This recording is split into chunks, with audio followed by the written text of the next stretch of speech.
How's everybody doing? Hope you're having a great Monday out there. Welcome to EPN Plays Keeper from Double Fine Productions. It's good to see you. Hole and Dan Sock, woo! Hope you're doing okay, my friend. Sam, I am 111. Hello, welcome. Game Changer is here. I see you, Varuna X.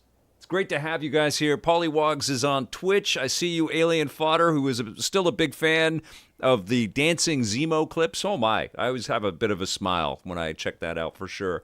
Great to see you. Ephesian Gamer, Alien Fodder, thank you. Grovel. Grovel's been subscribed for 48 months on Twitch. Thank you so much. You rock, my friend. Thank you. And Malroth is here. I see you, Resty. Mr. Calavera, a new Double Fine. I know, right? That's how I'm feeling. I turned this on. I took a look at it for like 2 minutes. And I said, nope, I want to stream this with everybody. So I'm starting this right from the beginning, right from the very beginning of the game. I see you, Slow Clap. Thank you. Yo, yo, yo, Vic and EP Nation. Monday is always better with you all. We've got a rainy one here in Vancouver. I hope wherever you are, it's not too cold. It's not too wet. Hope you're having a great day. Haven't played it yet. Looking forward to this, Jack Hopkins says. Me too. Let's get started with some Keeper. You know what I'm going to do? I'm going to exit to main menu. And we are going to start right from the very beginning and hit that new game right from the very beginning. Here we go. There's a little cut sequence that takes us into the game. Darth Taz is here. Cheers, my friend.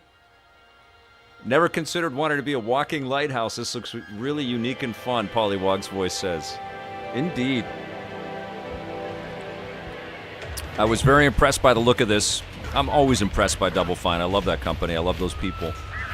But at the Xbox showcase, when I saw it, I was like, yeah, this looks so unique and inventive. I liked it, Malroth. I think it, I did the review. It's in the latest episode of Reviews on the Run, my Pokemon ZA or ZA. But I'm also underwhelmed by a lot of stuff, too. Check out the review.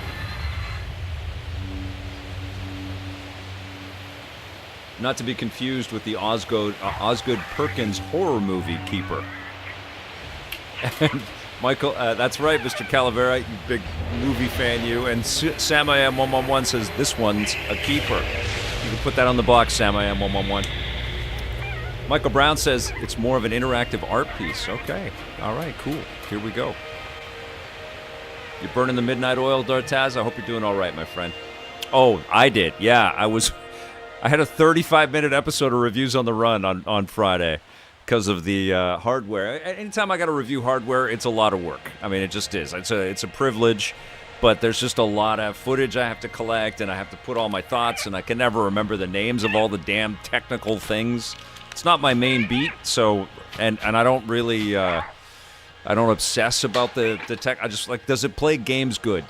But I know I need to say more than plays games good. So when I did two handheld PCs in the latest episode of Reviews on the Run. Two handheld game PCs. And they're boxed up and I got to send them back right now. Malroth is in Surrey, also cold and wet. Sam I Am 111 says, seems like this is a great game to stream. All right, let's go. So let's bring this lighthouse to life.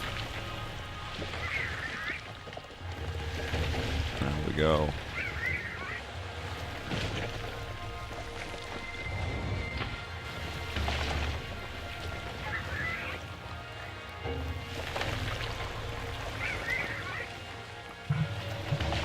Alien Fodder says Montreal is also wet, but not too cold yet. I want to get back there, man. I love that city so much. I was born in Montreal.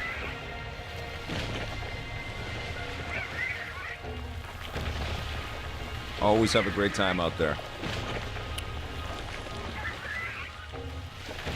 My family and I visited Quebec for the first time this year, Quebec City, and loved it. Okay, come on. What am I doing wrong? There we go. Let's make it happen, Alien Fodder. Come on. Oh, there we go. Oh, maybe I have to do it faster? That's what she said. I actually dropped a "that's what she said" into the Freaking reviews on the run, not to spoil anything.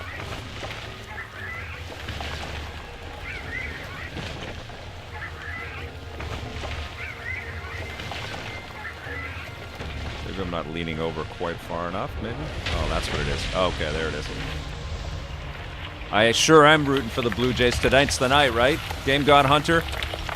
I was in Toronto when they won against New York, and all the swears on TSN in the locker room. It was amazing. They went cold blue, man. It was crazy. They just rolled it. It was awesome. Alien Fodder says entire country is rooting for the Blue Jays.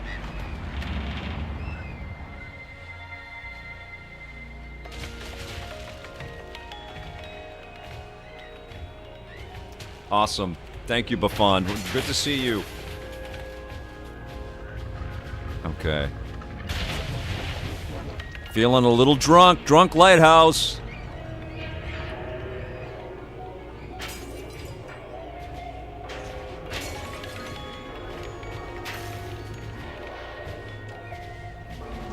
Oh.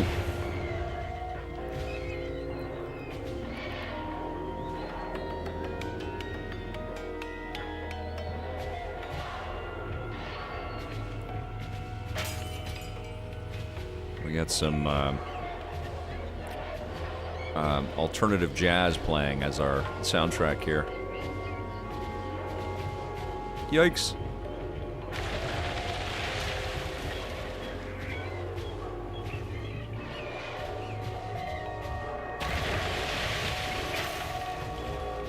So I'm a little top heavy.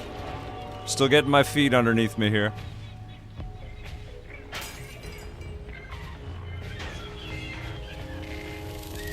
I'm just using the stick. That's all I'm doing right now.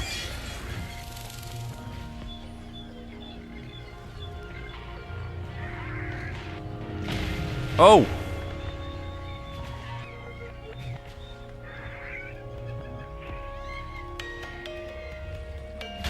Oh! I gotta pay attention. I can't read the chat here. 1 second. Oh! Doing wrong.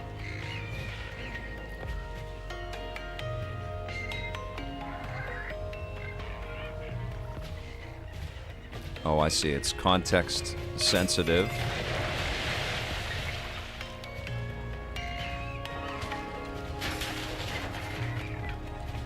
The beam of light is pointing where I have to go. I get you, I get you, I get you.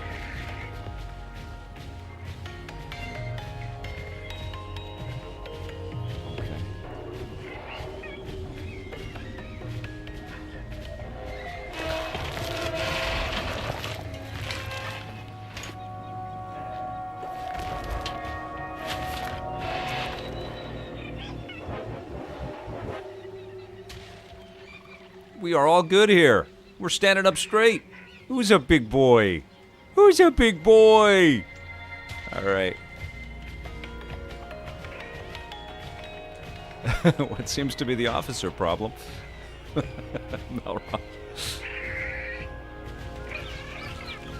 Bird is like, what the hell is happening?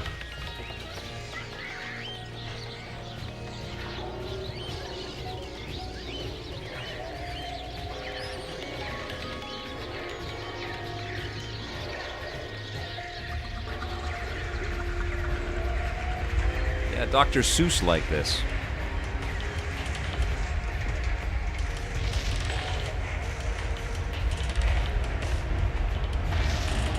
What is that? Dr. Seuss meets Fumito Ueda.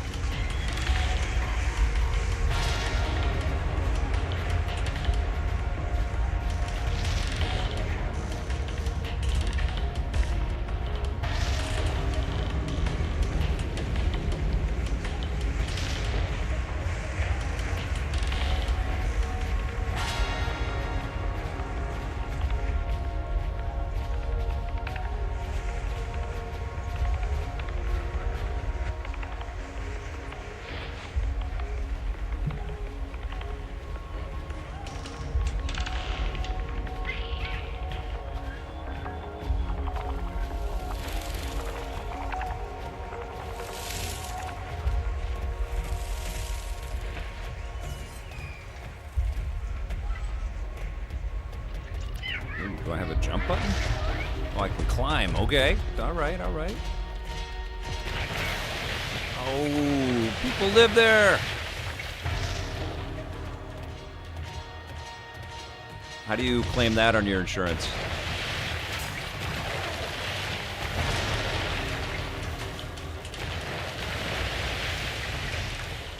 I think you go to an asylum if you try to put that in there. Give us your honest opinion now that you're on reviews on the run. Not on reviews on the run. Okay, is the ROG Xbox Ally X really worth 1,500 Canadian with tax? Seems ludicrous.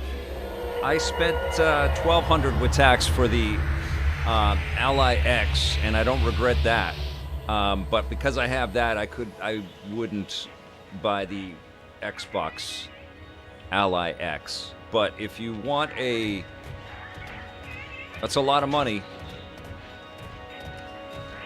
You're paying the Xbox tax plus the tariff tax for, I think, a relatively incremental upgrade horsepower-wise. And I didn't get the Ally X in yet. I haven't got that in yet, so I haven't been able to compare it apples to apples with the Ally X that without the Xbox branding, and that's what I really want to do. My thinking is, though, that it makes more sense to get a Steam Deck still, and even to get a used LCD Steam Deck and to buff that up, and with better storage or something like that, and just save some money, because my thinking is that when Steam is ready to announce a Steam Deck 2, that's when all the chips will get a real progressive update. Like they'll be amazing then. But if you have the money, you've got a big library of Windows-only software, because it can run every store, and maybe you're in the Xbox ecosystem, then it's not that much more than what the Ally X was last year. So, and I don't regret the Ally X at all.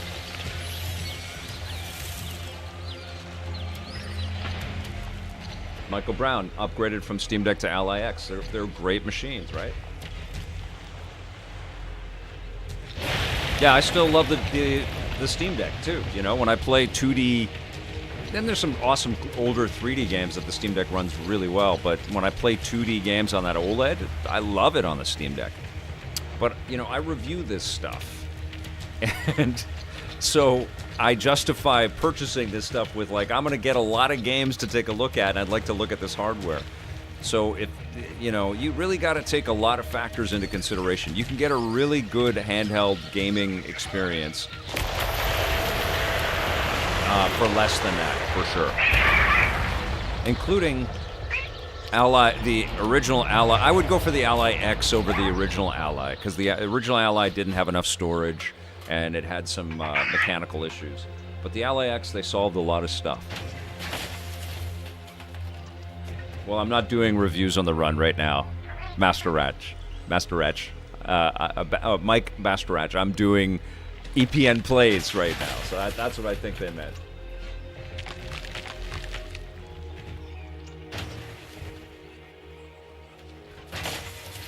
Good to see you, Robert Tolan. So, it's hard to be unequivocal about recommending either of the Xbox Allies, yay or nay, without sort of taking into a lot of factors of your, personal factors. But I see a lot of complaining that it's not an actual Xbox, and I think there'll also be a lot of complaints if PlayStation decides to make a handheld that isn't a PC. Because if they bring out a PlayStation Portable and it doesn't play PC games and it doesn't have Windows on it, it's going to be a big problem for them. Subtext: it's hard to keep people happy these days in video games.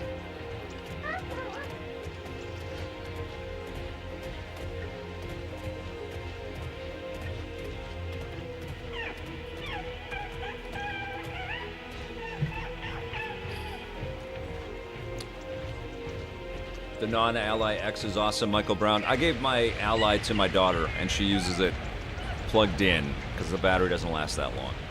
So she'll play The Sims 4 on it. I know my daughter is so lucky. She doesn't know it quite yet.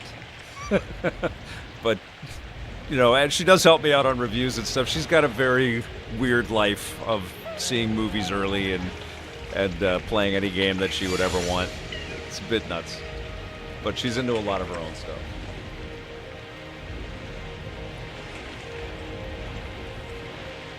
I buy digital. I don't remember taking any mushrooms today. Oh yes, I'm playing Keeper. Yeah, this is trippy.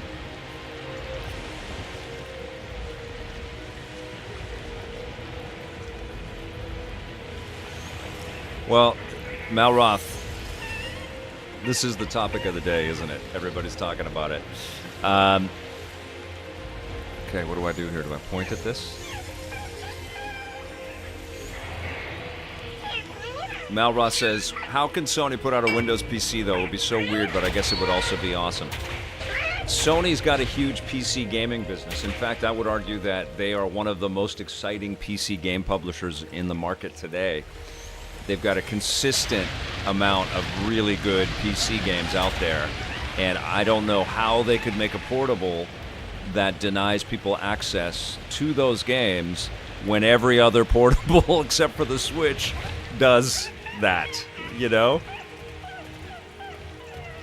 The only way they could make it up is if they say included with this handheld is access to this massive library of Vita and PSP games or something. But even then, I think people will go, I want to play the PC games that you guys have published. Because it's going to use the same architecture. It's going to have an AMD chipset in it. So if they don't do it, somebody will hack it to do it. They'll put Windows and then they'll put Steam on it.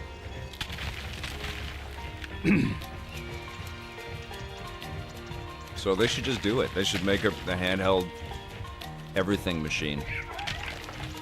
They're learning a lot from this Xbox experience.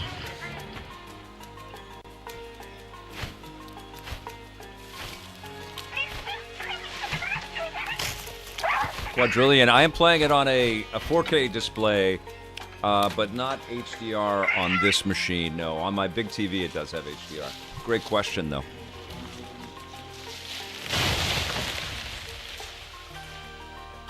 Oh, John Yomtop with a great comment. If Tim Burton were a game studio, he would be Double Fine. Yeah, I agree. Look at this. Stunning, man.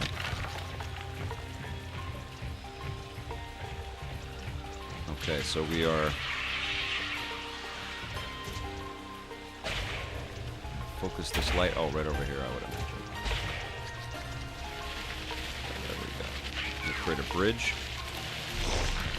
There we go. So we started out with John Frizzell type music, and now it's starting to become a little more world music. I'm liking it. Okay, so we can dash through here.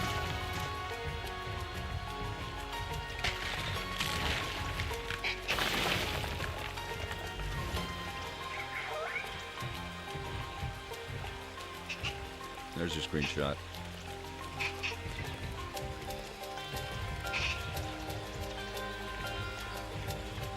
This is beautiful.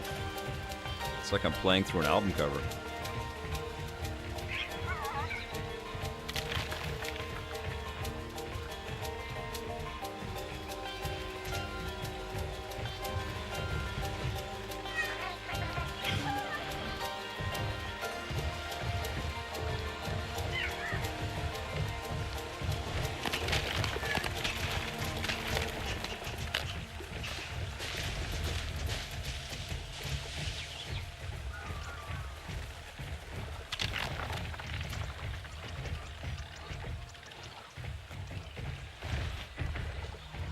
Goofing it. I don't have camera control. Oh, that's cool. I love games that give you that bring the world back to life mechanic.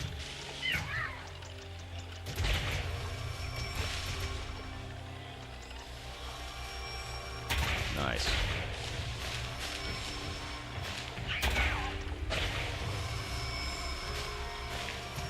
Sam I Am 111 says, not the first time Double Fine made a playable album cover. Brutal Legend fit that bill quite nicely. It sure did, didn't it?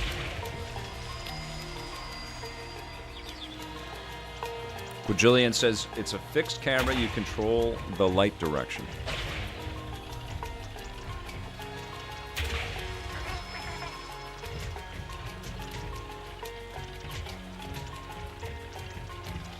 Alright, so if we go up here now, let's see.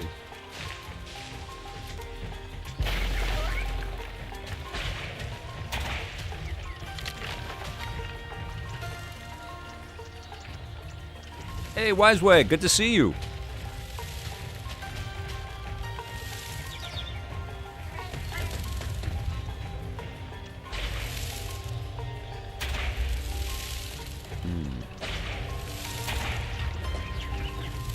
I Buy Digital, yeah, Double Fine made Keeper. I think it's Lee Perry that is the director, the creative lead on the game.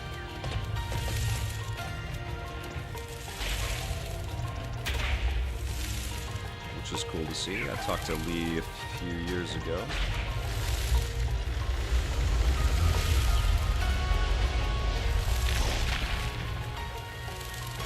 Visited the studio like 2017 or something. Time is a flat circle.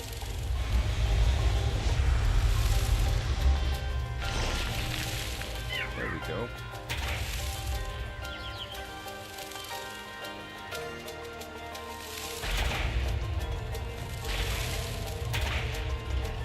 Camera on flying mushrooms.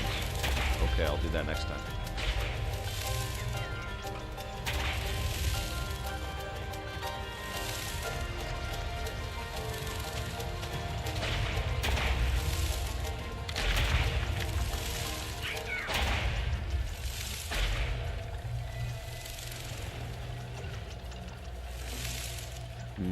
That's like straight out of Psychonauts. There we go.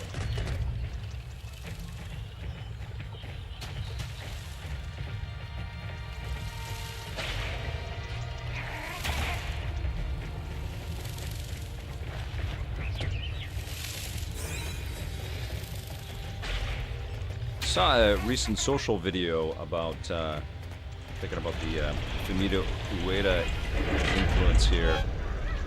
Of Neil Druckmann talking about eco, which was really nice to watch and to hear. Malroth, PlayStation handheld not confirmed by Sony, but by everybody else in the business, it feels like. Digital Foundry likes to talk about the next Sony handheld quite a bit. Specs have been discussed and revealed somewhat, or leaked somewhat. I personally think that PlayStation 6 should be a hybrid system with a dock that accelerates everything. Sort of like a lower cost GPU. And honestly, I hope Nintendo's got a plan like that. I hope that they've got an NVIDIA powered Switch 2 dock that boosts the performance, the visual performance. That'd be pretty wild.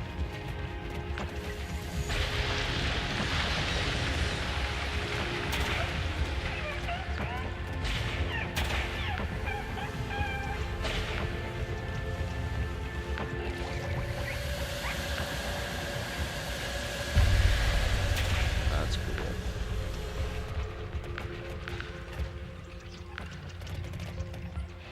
That's right, Mr. Calavera. Huge inspiration for the Last of Us storytelling.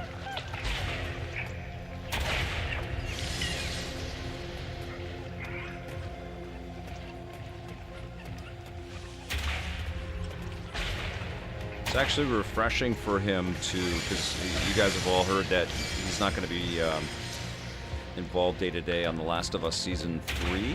Incredible story that he ended up being a showrunner and directing episodes. But they've got a game to finish, and he's actively choosing games, even though Last of Us kind of opened the door for him to do whatever the hell he wants. The show. It was an award-winning show. Awesome show.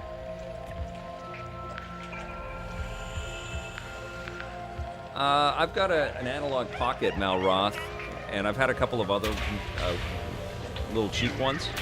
I really like the pocket. Pocket is really cool.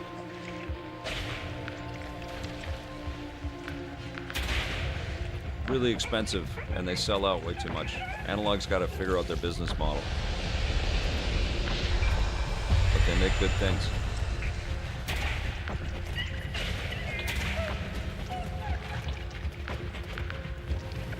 I buy digital, it's insane, man. People are, well, that's why it's refreshing to have you all here. We are not those kinds of people.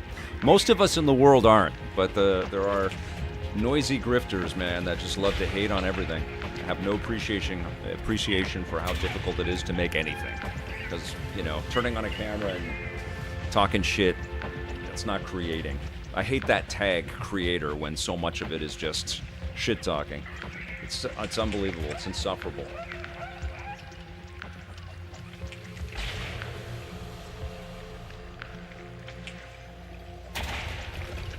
Okay, what am I missing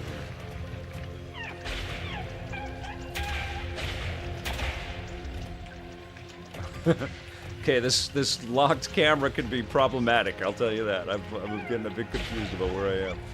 Okay, what's this here? It's reactor, not creator. Wilden, yes! I don't know, Red Dog G. Obviously, there's some emotional confliction stuff in there, Red Dog G. But truthfully, you know, Tommy was the Intellivision guy. Like, he always raved about how much he loved Intellivision before he got involved with Intellivision. And I respected Intellivision, but I never had one. I was Atari 2600 and then ColecoVision and a Vectrex. That Vectrex back there. I heard there's a Vectrex Mini out there. I'm more interested in that. That sounds cool.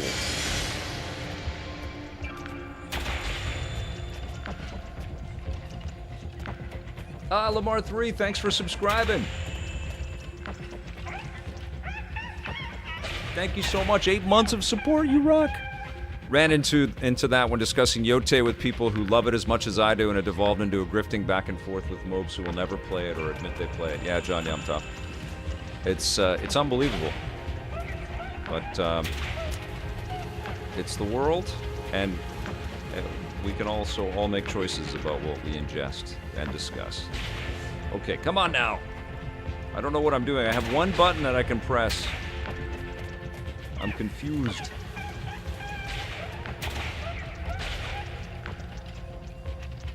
It must be this. Am I pointing it at the right thing? It is just one button, right?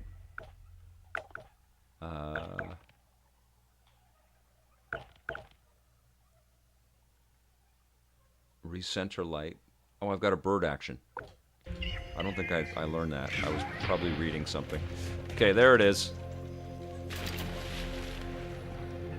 Cool.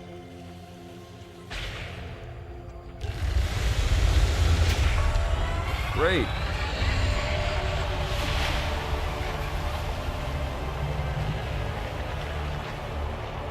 Yote's incredible. Such a beautiful game. Consumers absolutely deserve to have a voice. 100% Jesse Quest.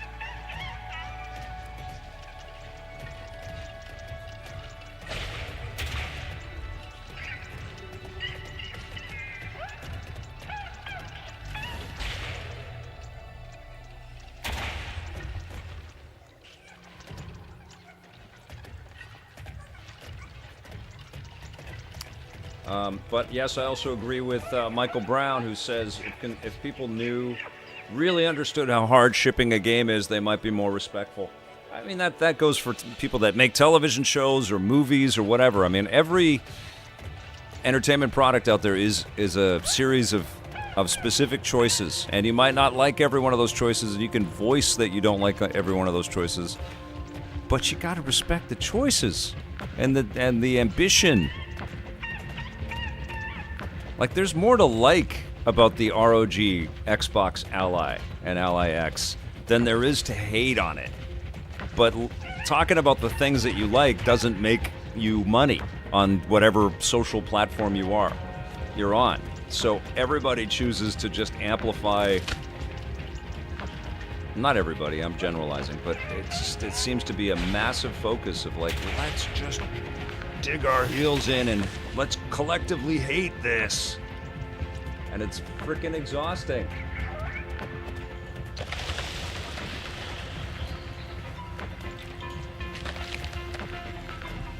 Mr. Calaveras, you're finished with Rise of the Ronin. I thought about that game quite a bit. That's an underappreciated little gem of a game, man. Some great stuff in that game.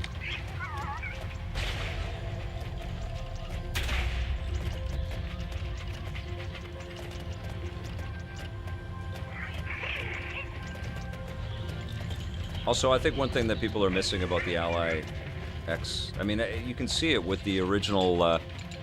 Hey, Steve Voorhees, thanks for rating. Appreciate you, man. Thank you so much.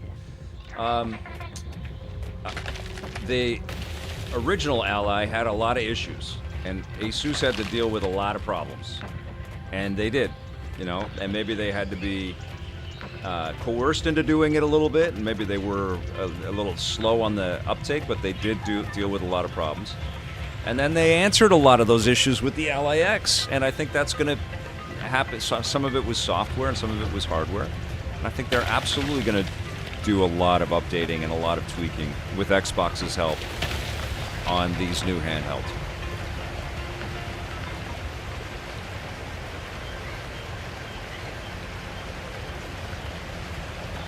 B-Dog, hi Vic, and chat, this looks interesting. It's really cool.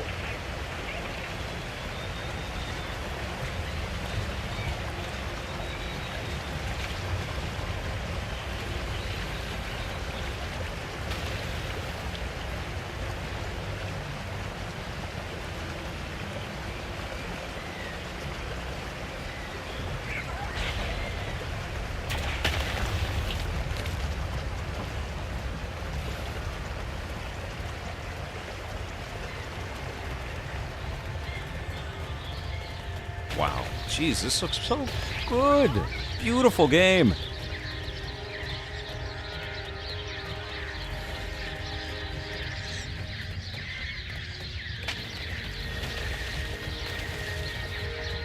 I don't know if you watched the latest episode of Reviews on the Run that I put up on Friday. I put up on Saturday for many of you. It was super late. But I not only reviewed the Xbox Ally, the ROG Xbox Ally, but I hate those names, by the way. I mean, they should have just come up with a totally different name. Again, it's just like the Xbox One cut into the branding of the original Xbox. Why would they do that? So now when you say the first Xbox, you don't know if you're talking about, well, people wouldn't assume Xbox One. Anyways, I don't like Xbox One, and now the series, I'm just not a fan of their branding at all, their naming conventions. Because now when you say Ally, that's not enough, and it should be enough, but it's not enough because there are 4 allies out there.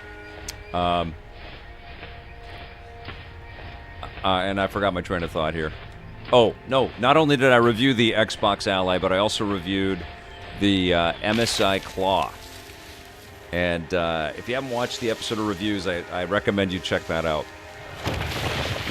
I put in chapters, so you don't have to watch every single review, but I appreciate you if you do. But when you have a minute, check out the reviews on the Ally and the MSI Claw. Some nice surprises in there. Hey, Mr. Morgan, good to see you. Jesse Quest says this does look very pretty. Just getting bigger and bigger and cooler and more elaborate as we go here, isn't it? This giant lighthouse is actually quite nimble.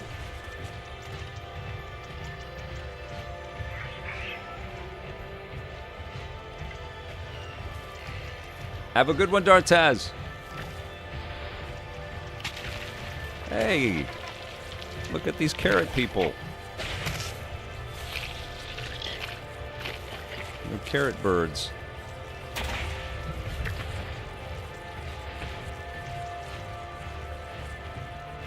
I actually would like a Keeper lighthouse action figure.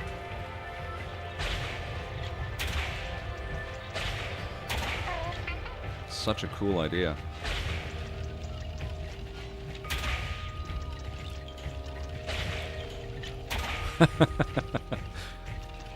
I love this team, man. Who comes up with this stuff? These rocks are walking away, you shine a light on them, and then they try to hide. It's so trippy.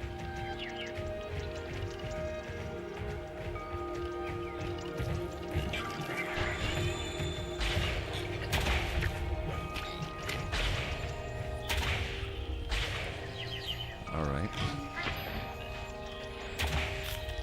This is cool.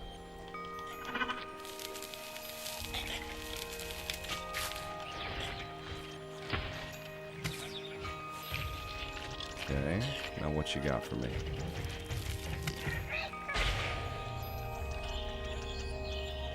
Shine a light on that?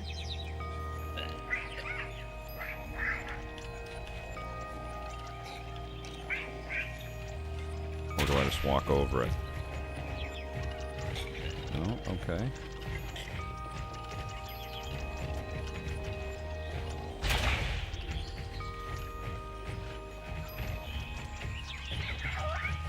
Reminded me a little bit of hurdling.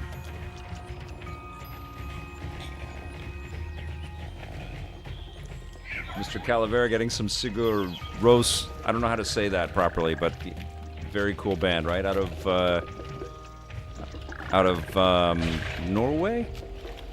Sigur Rós?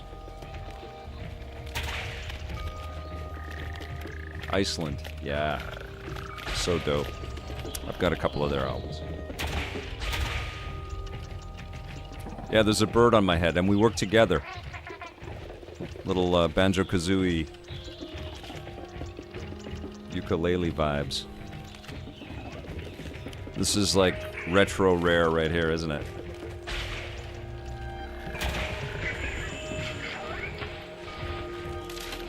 Claymation style, too. I love it. Hey, what are you doing? Okay. Now I have bombs, I think.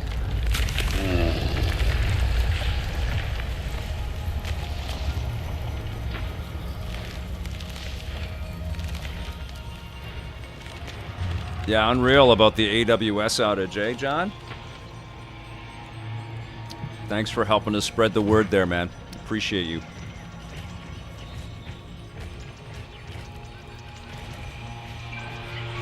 Absolutely, Michael Brown, and you know, the hate that Xbox is getting right now for all kinds of things too is making me. There's a lot of valid criticisms, absolutely, but they're making games like this. I just hope that, you know, I saw that there wasn't tons of promo on it. I just hope it's doing well enough that Double Fine is fine, you know? Everybody is trying to figure out what Xbox's business is right now. But they made this.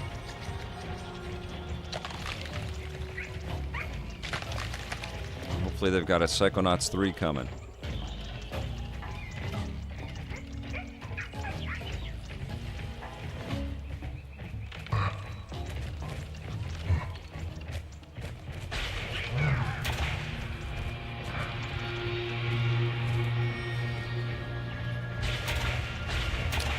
Some crazy solar flare EMP, Mr. Calavera. Yeah, I'm all for physical media too. I certainly don't need more of it, guys. I don't need more physical things. I've got a lot of them, and I don't get them much for review codes. And you know, quite frankly, a lot of publishers aren't doing it. But I love physical media. I love the store experience of physical media. I think it's incredibly important. My daughter and I were at a cool little general store that we walked to, which had all of these things from decades past. And it was really cool, and it made me kind of melancholy for the fact that so many stores about things that we love, movies and games and comics and all that stuff and records, they're hanging on, but they're all struggling a little bit right now. Because the world just wants us all to stay in our frickin' silos and download everything.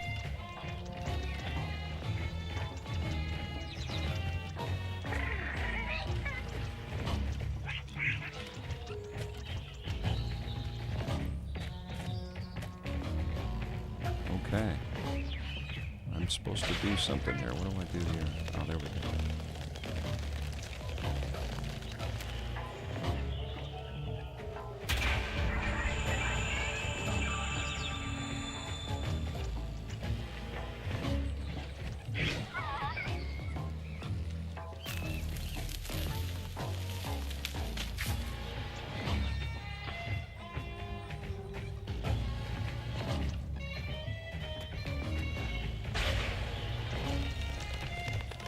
Yeah, there's a lot of things that Xbox has done right there, Polywog, right? All three of them, the major players, they've all done some incredible things with their experiments, with their experiences, with some, hanging on to the past a little bit, and we all want more of that. But they're all unique too, and I don't want Xbox to stumble and bumble and run into any real trouble here, because the industry is better with this, competition, or all of them sort of vying for market share and attention. It's a good thing.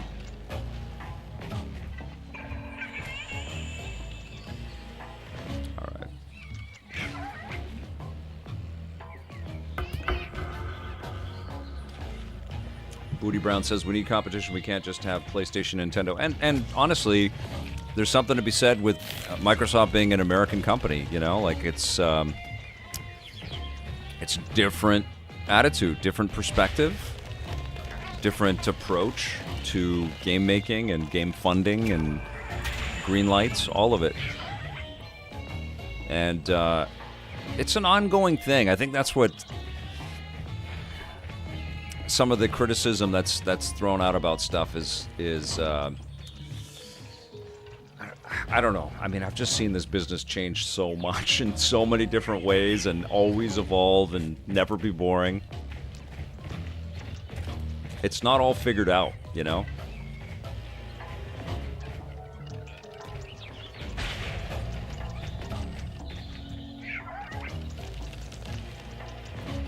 I think why it isn't all figured out is because these games are freaking enormous. They're huge investments, and they're huge amounts of time. And so I think what's happening is that a lot of people that are making decisions about the business of video games don't have any time to actually play them. And I think that's a really big problem. I think they need time to play these games, and they need to understand what the whole experience is like, and why we are obsessed with them, and why we, as players, make so much time in our lives to enjoy them. And it's not just about money, man. It's not just about profits, as this game signifies, I think, This is not Call of Duty.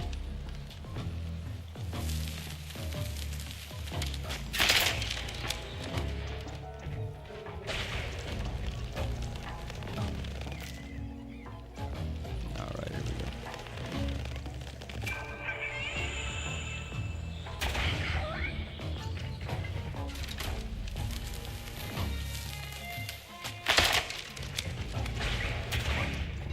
Yeah, Polywog says the value proposition of the new change to Game Pass is still miles better than what the other two consoles offer by comparison.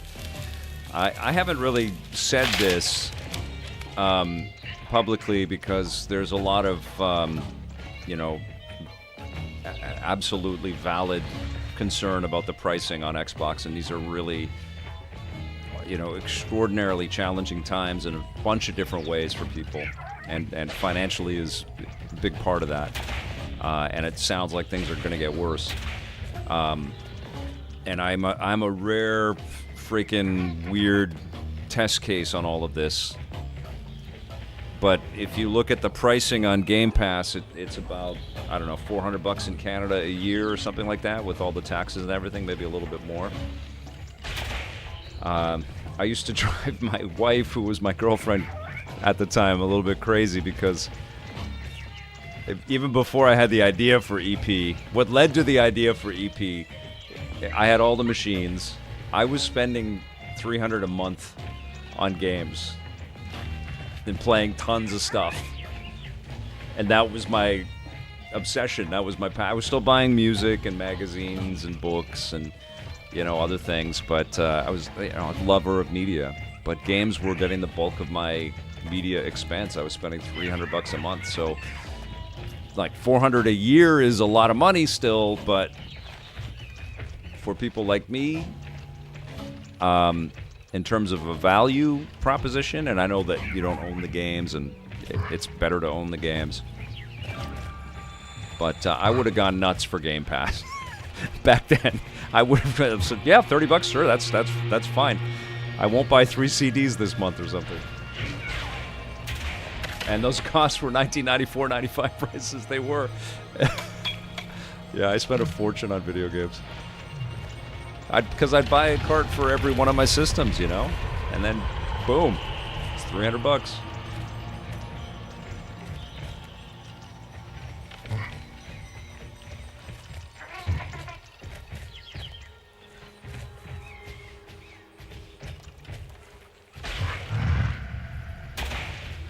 All right, here we go.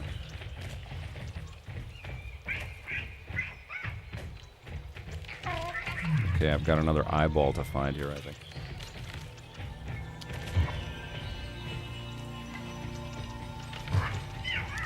We're not I think all of us watching, though, can kind of justify, but, I'm sure there's a lot of people that hate Game Pass and hate Xbox that might be watching this or in the VOD. Hello, you VOD watchers, I appreciate you. Who are not fans of Xbox. But many of us can understand, because we are all likely obsessed about video games and spend a lot of time playing lots of different types of games. But I don't think that's what Game Pass was created for. I think it was created for people that don't play to give it a shot. And that ultimate price is too much for them, I think. And if you pay less than that, you don't get the day one on the new releases, I believe, which I think defeats the purpose of bringing people into the hits right away, like the big pop culture zeitgeist, which is a little problematic. So we'll see. We'll see what happens with Game Pass. This is amazing. There's the other eyeball. We'll see what happens with Game Pass with this new pricing. Las Vegas says you need a buttload of time to make Game Pass worth it. You do. And I would imagine that there's a lot of couples out there right now that play together or share an account in a household, and then that sort of brings some value to it. It is very interesting, though, right? And time, man. I think there's such a market for shorter, impactful games. I would love somebody to develop a 10-hour RPG, that just blows our minds. That is just amazing. Where you level up super quickly and you get to some utter gold, like in a speedy way. Okay, so then we send the bird. Okay.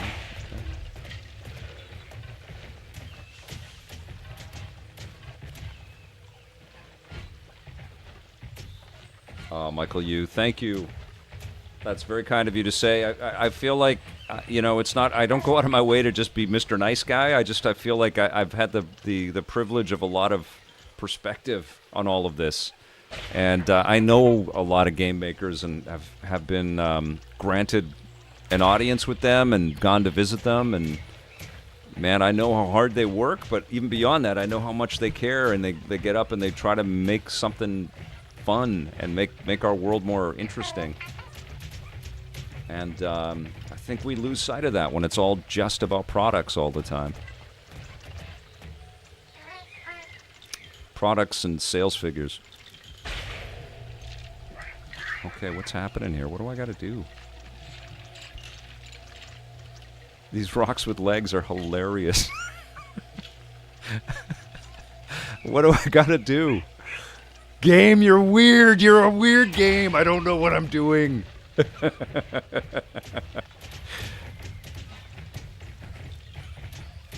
Okay, let's see. Live Alive was perfect length, Brendan Flynn.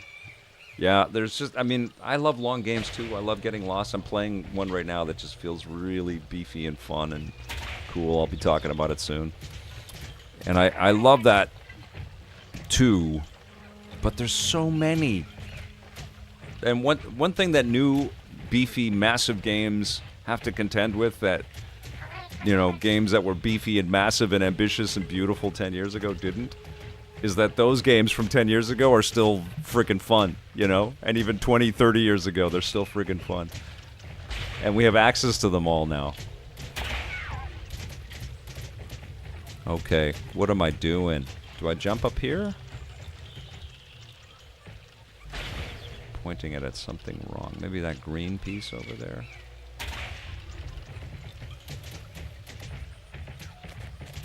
Oh, Paulie, well, great to have you here, pal. Have a great day. A great evening, I think, where you are right now.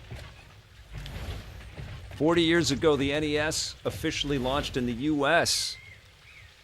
Which Nintendo launch was your favorite? Truthfully, I was not playing too many video games when the NES launched. I was in, this is going to date the hell out of me, but I was in university when the NES launched. I was studying acting. So I didn't get into the NES until I actually started to get some. I was out of school, and I was auditioning, and I bought an NES. I was a waiter as well, and I was like, oh my God, this is much better than the 8-bit that I remember. So I love that. And then the Sega Genesis launch blew me the freak away. That was like full on. These are arcade games. These look exactly like the arcade. You can play that at home. Oh my God. And then similar things with the Super Nintendo. I think my favorite Nintendo launch, I think the Wii was the coolest one. And I had a slightly different experience than everybody else because I was in the business and covering everything and working with Nintendo. And it was a special launch, big risky bet from Nintendo. And Nintendo actually delivered the Wii in a big metal briefcase to me for review and for me to use it as my machine for reviewing software. And that was a pretty premium experience, like I felt like I was being handed a spy case with all the doodads inside of it. It was so rad. GameCube was special. N64 was really special. They were staggered back then. I don't know what the frack I'm doing, guys. I'm getting lost, and I'm going down memory lane here. It always turns into an AMA, man. That's what happens, I think, when you've been around a little while. Hey, you rocks with legs. N64 was special because it came out in Japan first. I've told this story before, so I won't get into it too much. But I picked up a Japanese N64 and a Japanese version of Mario 64 before it had come out in North America. And man, that was amazing. Yeah, Hubert Barton says, remember when you could rent a console and bring it back in a black suitcase? Yes, I sure do. Oh, John Yomtov's asking if I was ever in Japan for a Nintendo launch. I don't think so. I don't think so. I was in Japan when Halo 3 launched, but that didn't matter so much. The cool thing with Halo 3, though, they had an amazing review event right at Bungie, and so got to play through the whole campaign and then spend a ton of time over a couple of days at Bungie playing the multiplayer. That was awesome. That's an incredible game. I don't know what I'm doing here.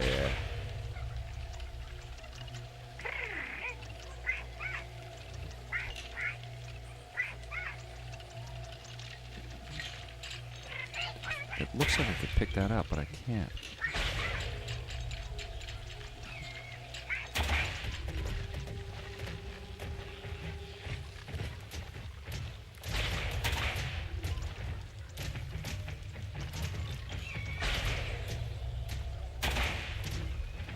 Oh, maybe I have to get this guy down? Because there's two of them.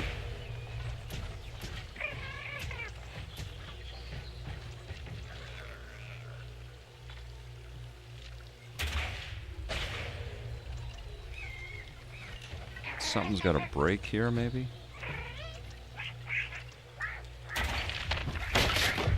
There, that's it. That's it. Now I can go up here. And I gotta get my bird to go and pick that up. There it is. Got you!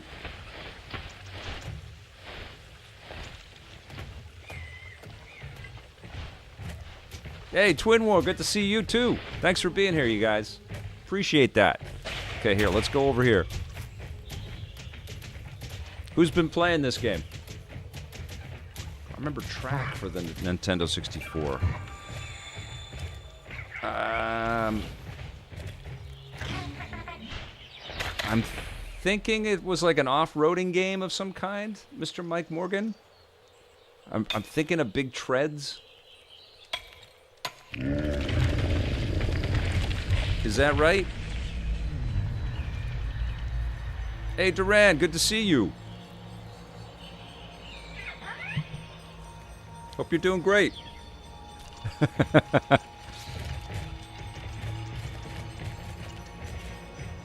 Tarak.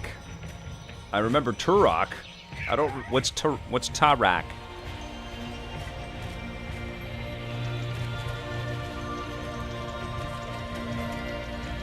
That's right. You can rent games from the Vancouver Public Library.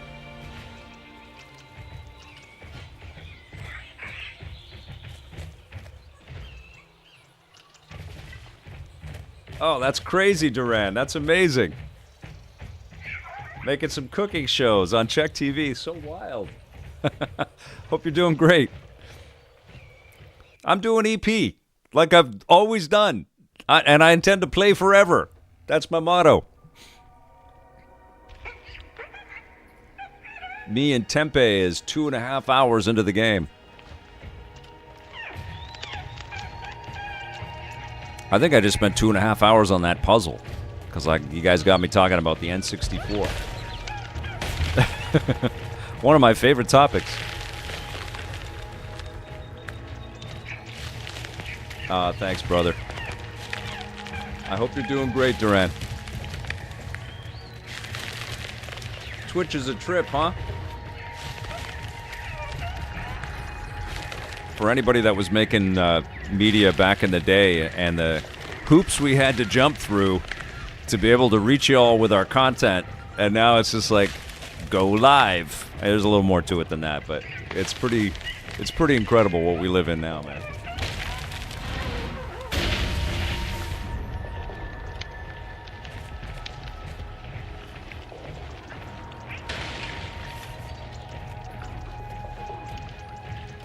Oh, focus light. Okay. Arg Scott is here watching Continuum today.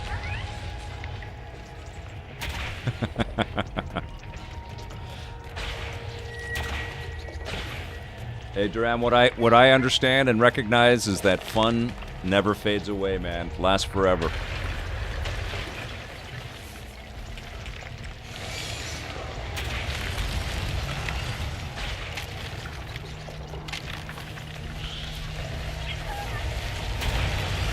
Wow, look at this. This is gorgeous.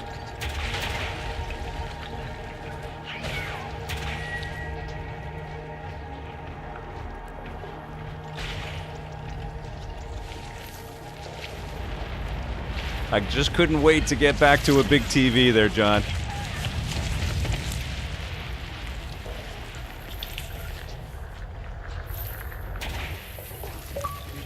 Not tank controls, Jack Hopkins. It's camera relative, but you don't have control of the camera. So I just created... This is so cool.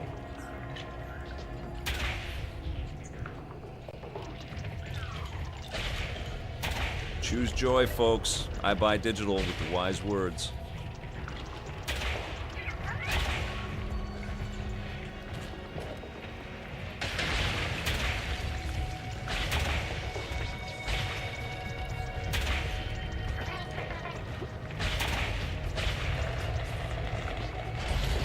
This is great.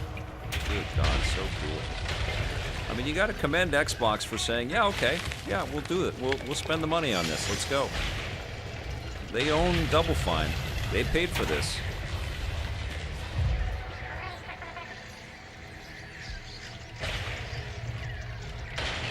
I mean, and honestly, if Game Pass becomes like a lot of other game studios right now, you know, like soon-to-be Saudi-owned Electronic Arts, what we're worried about is... You know, if the industry doesn't take more single-player risks, more escapism that is a diversion from realism that's handcrafted and clearly made with you know a love for crafting art, it's going to be it's going to hurt it in some really impactful negative ways. You know, so if Xbox becomes only about you get your blockbusters here, it's going to be hard to sustain because a lot of us lifers are going to get very disinterested with the offerings, I think. If it's just Call of Duty and Halo and Forza, we need the keepers, man. We need the small games, and I don't mean to be derogatory or reductive with small. But we need the ideas that are original and challenging and weird. We need weird.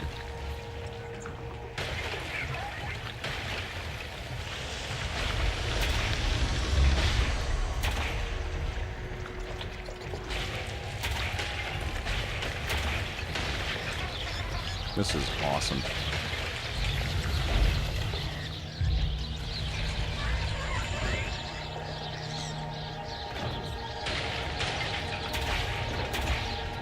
What am I even doing? It's so strange. I love it. Okay, I saw one of these things back there. I did like the energy and the vibe and the look of Hellblade 2, but I felt like the combat and the gameplay could have been more interesting because it honestly is the, not that I want it to be Xbox's exact note-for-note version of God of War, but it is so beautiful it could be, and when you're playing it, you can't help but think of where else all of this incredible production could take us.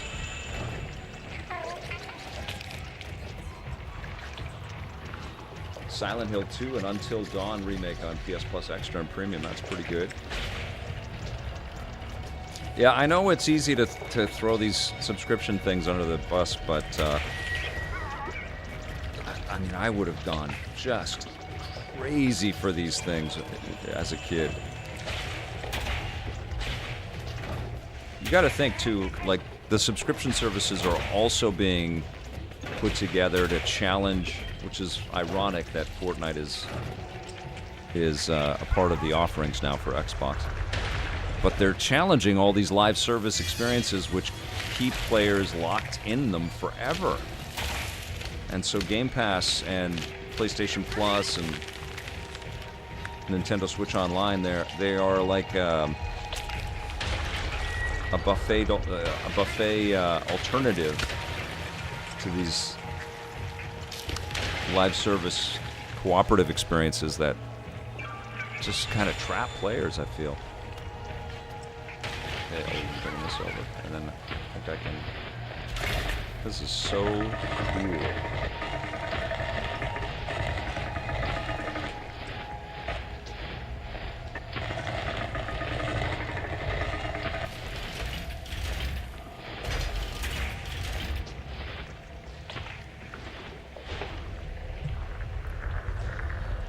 Oh, AI is going to make a huge impact. Yeah, Goon was saying that on Twitch there. Sam, I am 111. You guys kind of had the same kind of comment. I'm just, nervous about the, the theft. Like, how do you take AI assets, pop them in your game, and then somebody else who used a prompt that was similar to create other AI assets doesn't say, wait a minute, these are the AI assets that I created, or and what happens to copyright, and what happens to uniqueness in a situation like that? Like, it's gonna get so freaking messy when we've got robots building stuff.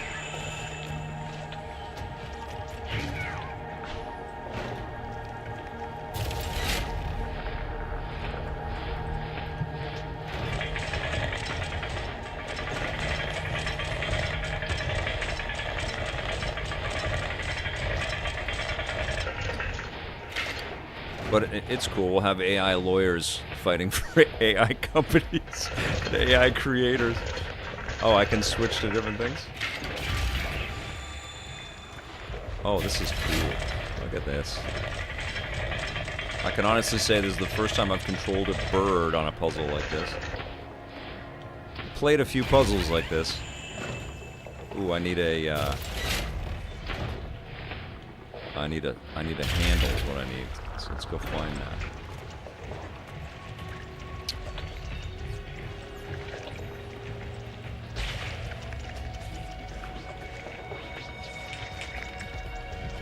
Terrific sense of like a living environment, right? Like there's so much detail.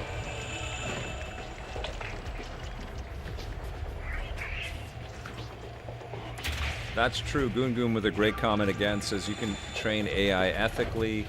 I think Adobe has a model that uses all licensed assets for training. You're right. They have done that. So anything that you create using AI in Adobe's ecosystem, you can I think, I don't want to speak out of turn, but I think you can say that it's your asset and attach it to your property. I mean, we saw that the stuff that happened around Marathon. What is that gonna mean when everybody's making AI art soon? No, I came up with these concepts. It's gonna get so crazy.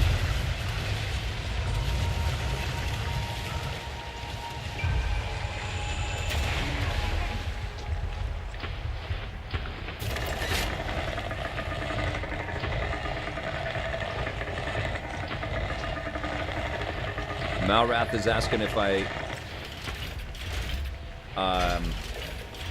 answered about handheld emulators. I have the Analog Pocket, and I've had a couple of other Anbernic ones I picked up on Amazon. Those are okay, but I love the Pocket. Analog Pocket's amazing.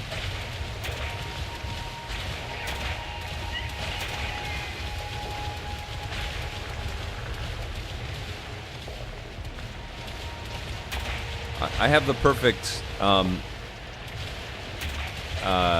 fearful analogy or fearful observation around AI.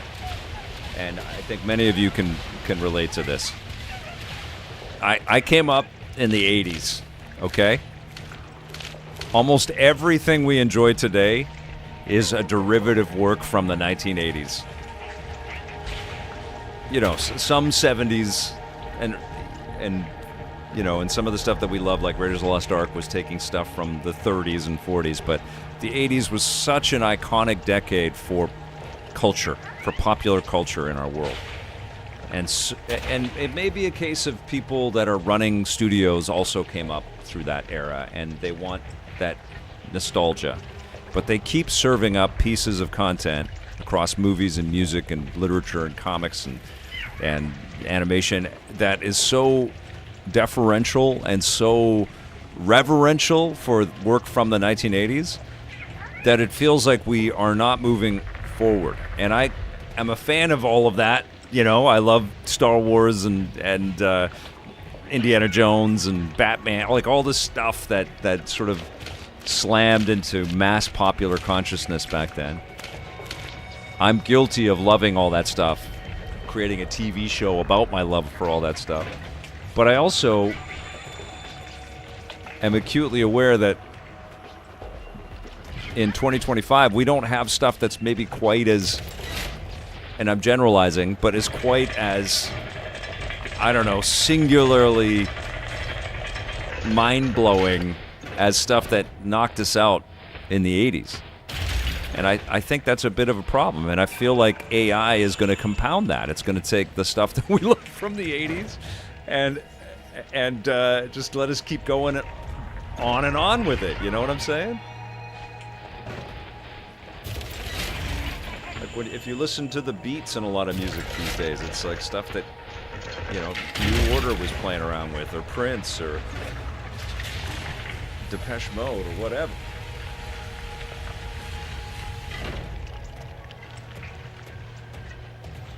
Maybe this is just something that happens from, you know, when people get older, they just think that they've seen it all before. But I don't know. 1980s, pretty freaking incredible. 90s were great too. 70s had amazing stuff. But the 1980s was like, computers were coming on. MTV was blasting out there. You know, the movie blockbusters, all the magazines and media that was out around that time. Like, it was just an incredible time. Hey, J-Boss, thank you so much. Thanks for the super chat, my friend. You rock. And Keeper is out. It is out right now, and it is rad. This is really fun. This is why stuff like this is so freaking important and refreshing. Ain't nothing like this. The hole in Dan's sock, pointing that out too. Meanwhile, Victor is a walking lighthouse. Mad Max Fury Road was actually incredible. Yeah, based on Mad Max from the 80s. Bone Champ for life. You're making my point.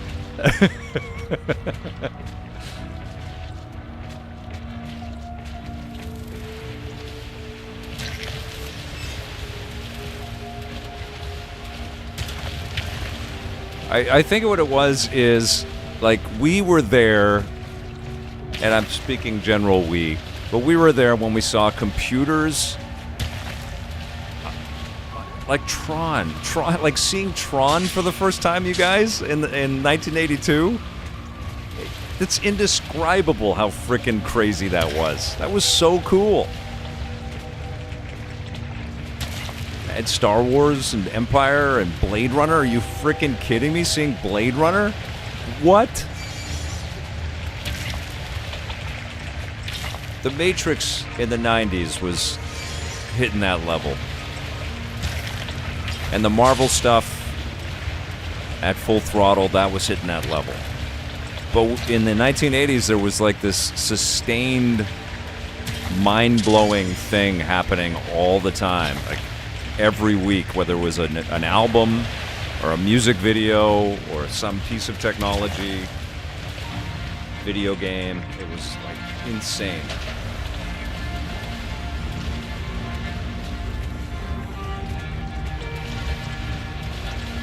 And I'm not saying everything sucks now. I'm saying that everything is influenced by that period now, or as a direct sequel. Not everything. Not this.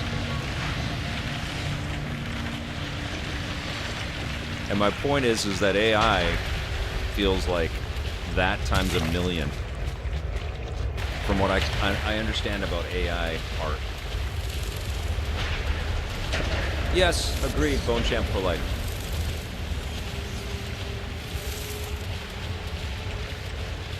But I'll post this to you guys out there. Like, what were the 10 most influential things from the 2010s? I think you got to sit there and like really think about it. But if I said, okay, give me the 10 most influential things from the 1980s or the 1990s, we'll have different lists, but it'll be pretty easy to put those lists together.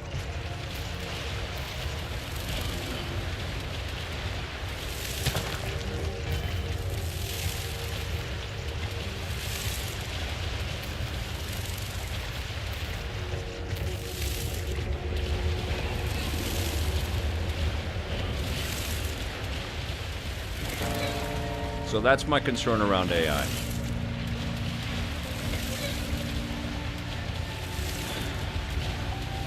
About AI. AI as a tool is a great idea. AI making our stuff is a terrible freaking idea.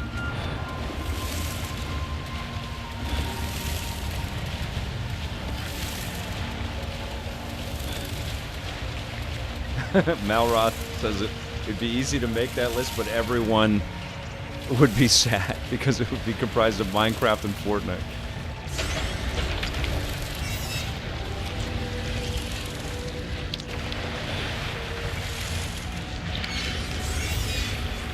Ooh, what's happening? Okay, my.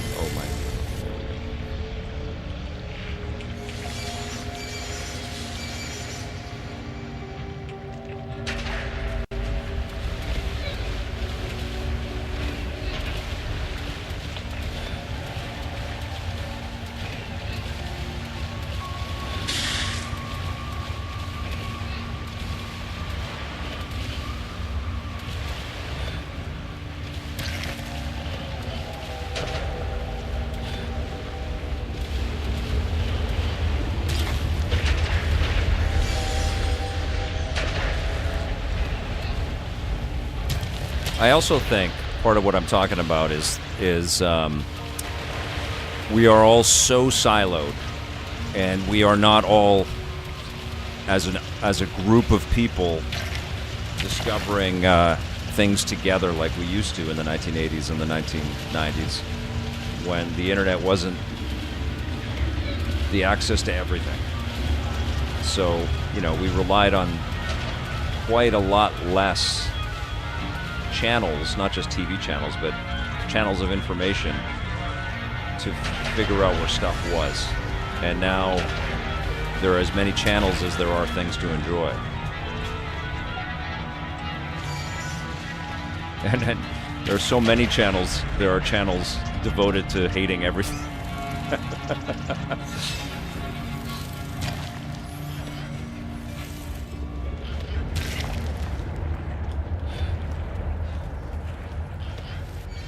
This is amazing. Wow.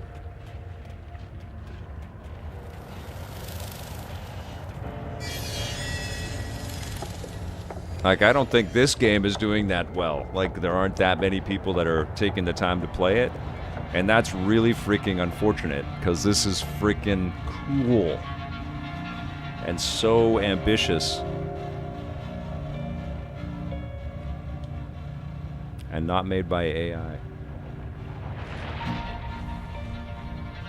Ryan's Angel, that's it, man. A lot of us never leave our homes. That's what I can't stand about this drive to let's make it so convenient to just get everything delivered to you. So many, we talked about this on one of our previous streams here. There's so many cool things that can happen when you leave your house. You just don't know. That's why I love doing reviews on the run outside. I don't know what the hell I mean, the last thing I shot, I cut it all out, but I had so many frickin' helicopters flying over me, I was shaking my fists at the sky. Like, what, am I in trouble here? Are you guys trying to hunt me down? Couldn't believe it. I've never had that before. I was like, chopper, like, what's happening? I was in a quiet little park.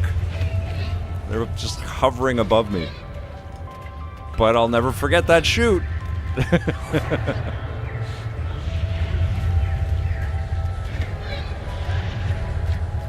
Diffusing Gamer says it's got amazing reviews, but it's struggling for discoverability. Yeah, man. I didn't get a review code. I got the announcement that it was available. That's part of it. So I couldn't have been the only one that just got it on launch day, and it's hard to drum up, you know, buzz on something when it's out there for everybody. The movie WALL-E, still one of the best, I think top 3 Pixar, right there.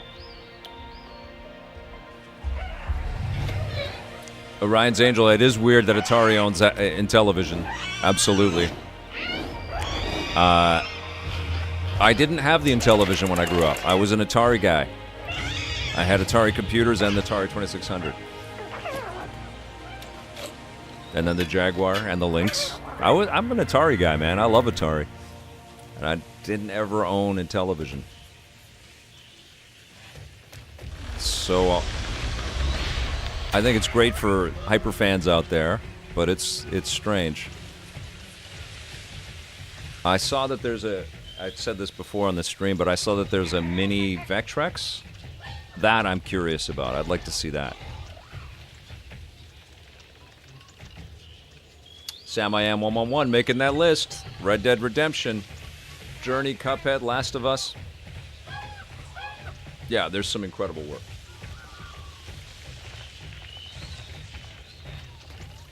Yeah, I'm not trying to diminish or ignore the incredible stuff that was out there. I just don't know if it hit with the same resonance as stuff from the 80s and 90s. I think 80s in particular.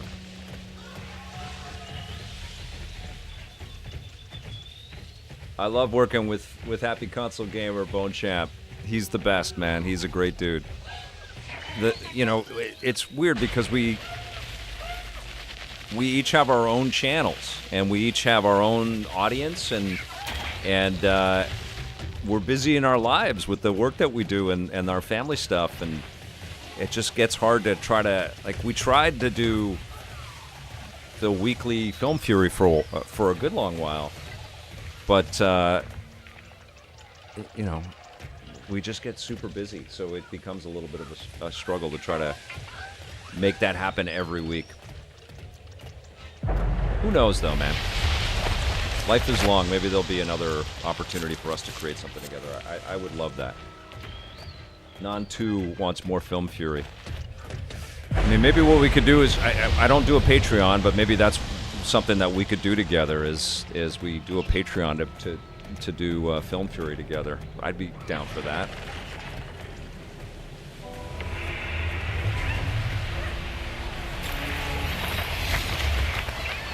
Yeah, I was just talking about that, Terrence Popovich. We used to have a monoculture society well into the pre-2000s. People have become more segmented culturally. Absolutely. A lot of good and a lot of bad with that, right?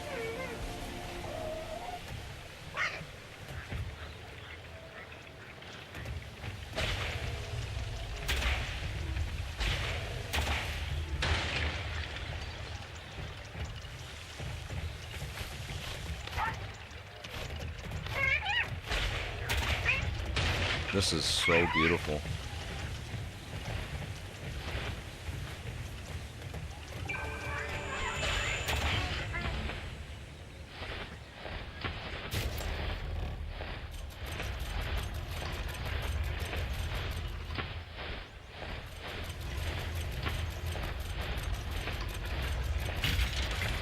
Okay.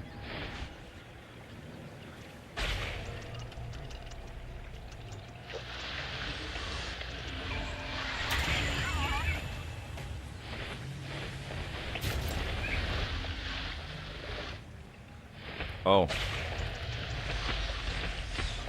That's cool. Okay.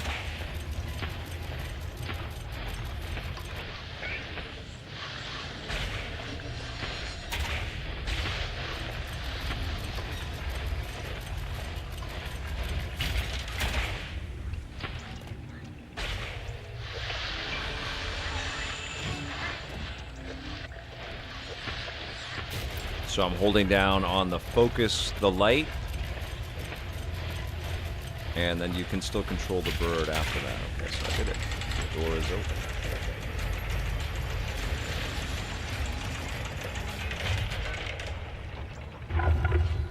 Yeah, absolutely, Orion's Angel. And Fury Road is impeccable.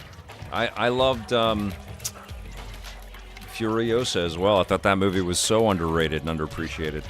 This is awesome. Oh my God. Where's the Keeper film? This is so cool.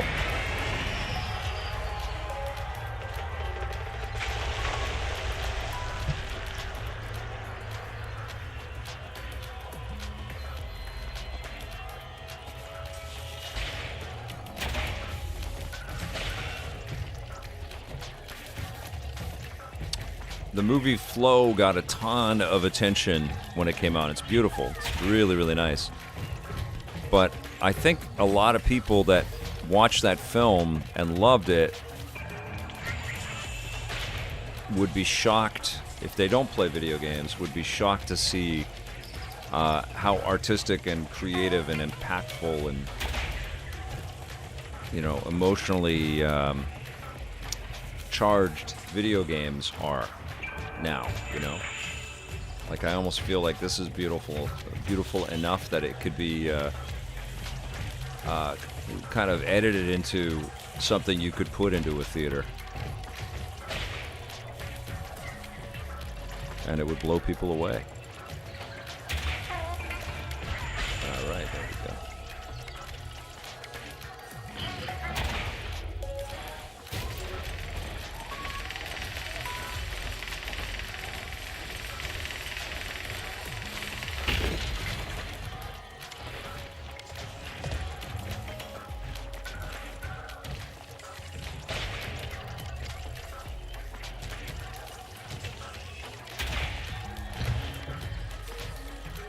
Rumor is Sam-I-Am 111, Dan and Hole and Dan Sock, Bone Champ for life. Rumor is that we are getting one more Mad Max story from George Miller with, oh my God, I'm forgetting the guy's name. Paul, what the hell's his name? I'm forgetting it. No, Hardy, Tom Hardy, with Tom Hardy as Max.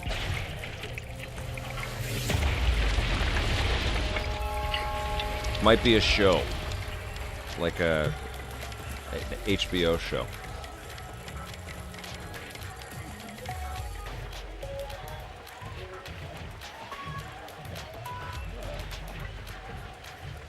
Oh, Hubert Barton, I'm so jealous of that.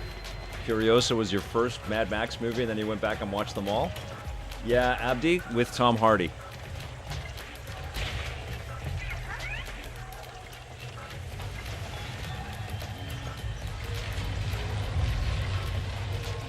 If this was a movie, Goon's asking, what would be lost in translation considering that movies aren't an interactive medium?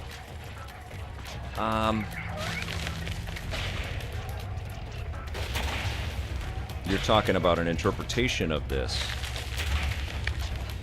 Flow is a good example of, I don't know if you guys have seen it, it's an animated film using a lot of video game, like, I think open source technology, actually. It's really good. Beautiful film. But similar kind of like Hazardous Journey, wordless.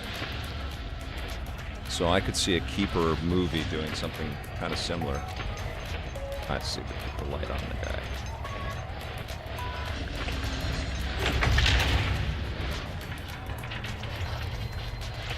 Yeah, that's what I always say, Bone Champ. for Life says games are sort of like interactive movies, especially now. And I always say that about The Last of Us, how, gorgeous the show is, and, emotionally powerful and beautifully told the show is. The games are still better, because it's not just about watching the ordeal, but actually feeling like you're surviving it. Oh, this is just like some indie puzzles I was doing. Okay. So let's move this.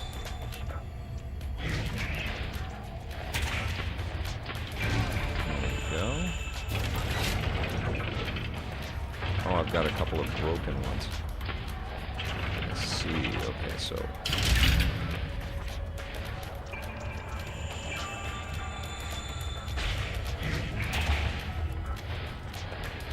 back here.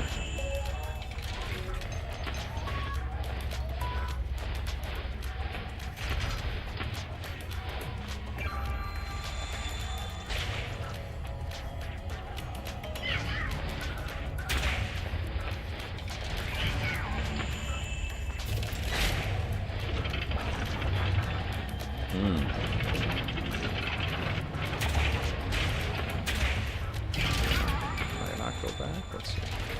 Okay, there it is.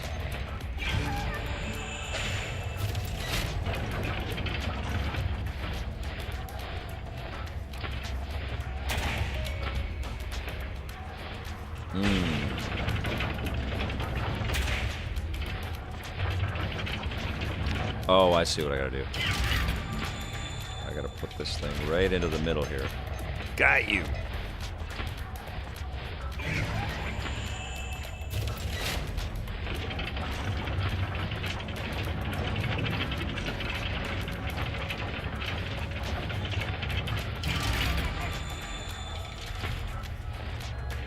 Gotcha. Okay, and then...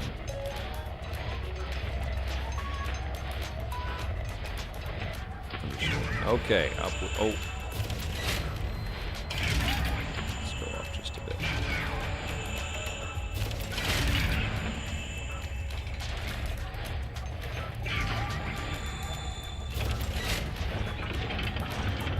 Boom.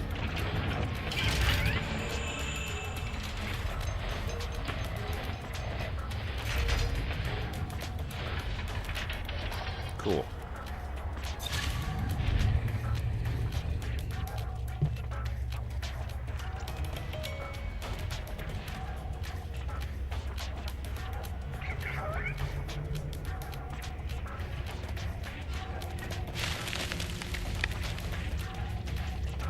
Oh, Red Knight Live, enjoy. I just finished live streaming the full game and really loved it for what it was. That's awesome.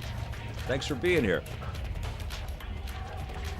Solid Sorted States asking, how's the game? I'm loving this. I think it's really beautiful and clever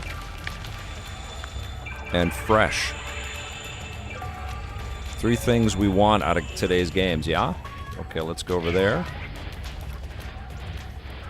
And...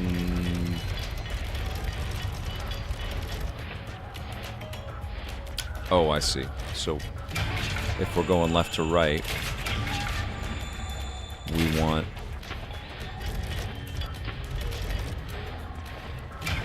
the sun.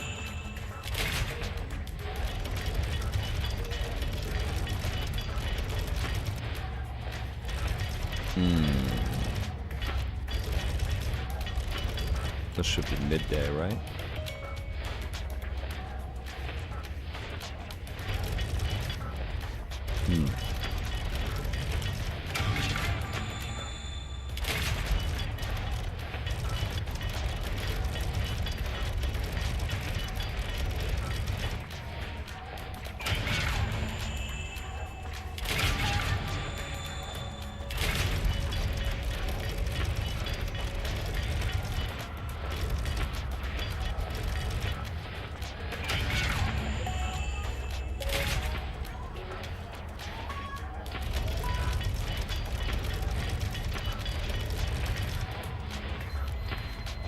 I'm confused.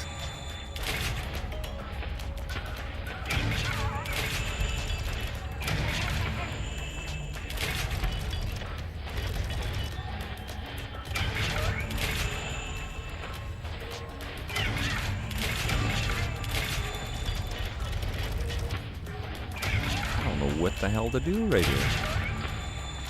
I'm trying to go left to right on stuff. I don't think I can...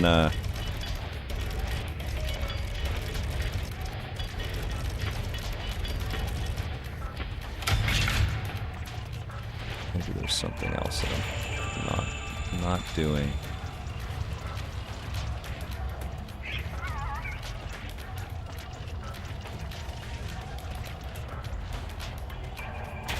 Oh, I see. I see.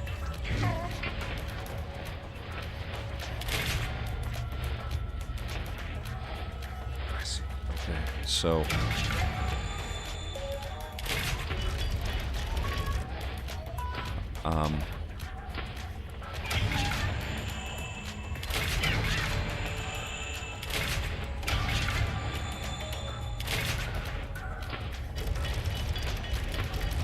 Okay.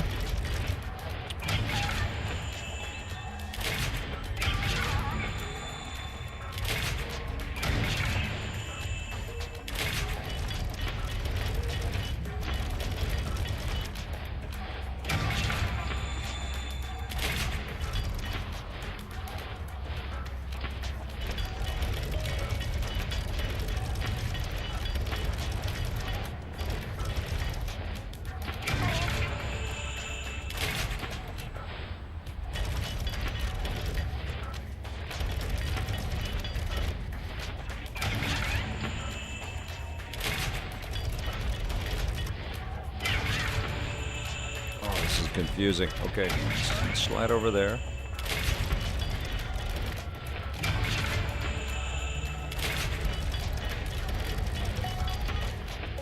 My brain hurts. I can't figure it out.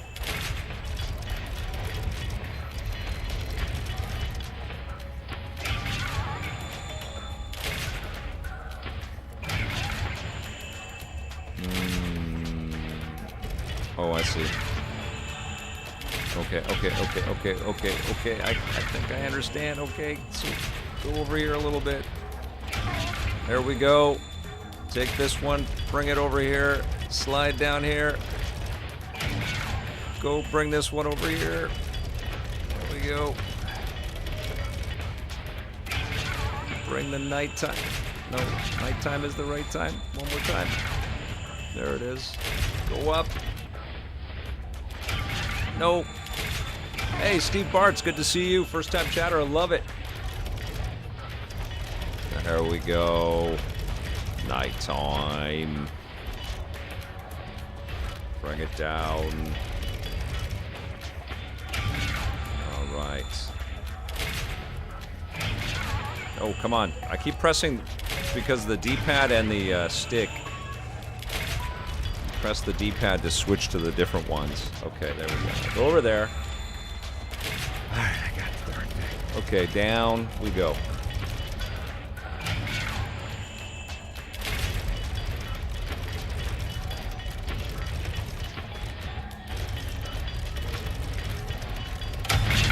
There it is. Okay. I got it.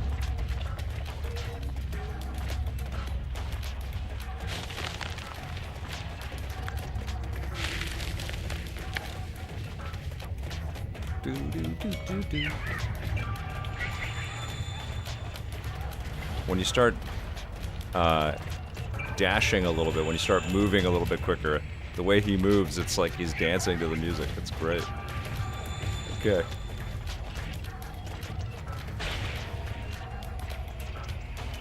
So what am I doing? I'm trying to find coins. There they are. There's a couple up there.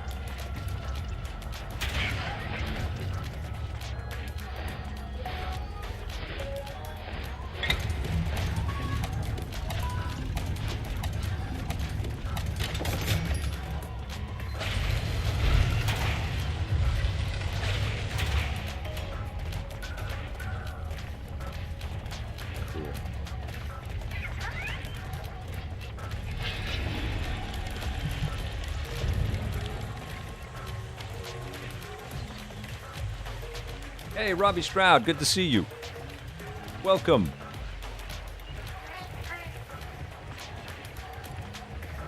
always nice to see a Double Fine collection of incredible ideas, because that's what they do.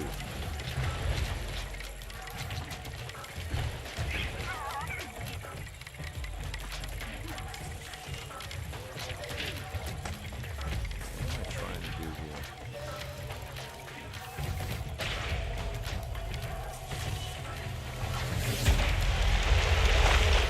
here? Neat.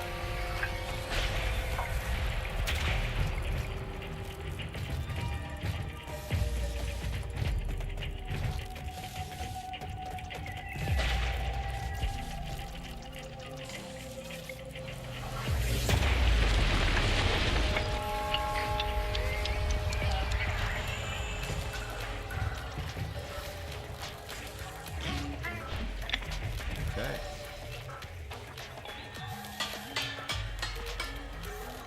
Brought that back to life. Or that little bit. Okay, okay, let's keep going. Orion's Angel says this is my favorite game starring a lighthouse. I love Lamp. I don't know if everybody gets I love Lamp. I do, Orion's Angel. I appreciate that. I think it's awesome. Everybody know where I love Lamp is from?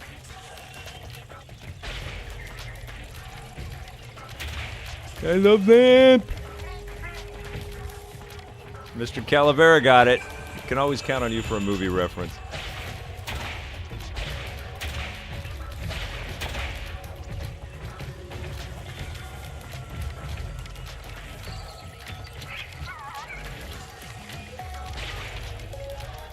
I ate your chocolate squirrel. I don't know what that's from. Cryptic.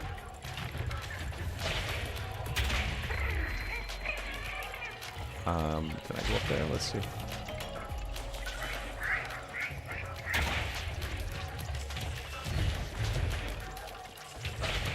There it is, USO and so. Same character. Oh yes. Incredible movie. I love Lamp.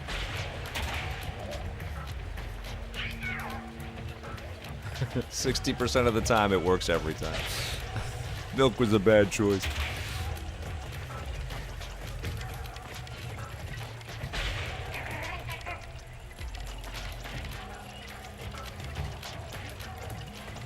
The sequel had my boy Harrison Ford in it. I gotta watch that again. Okay, what are we doing here?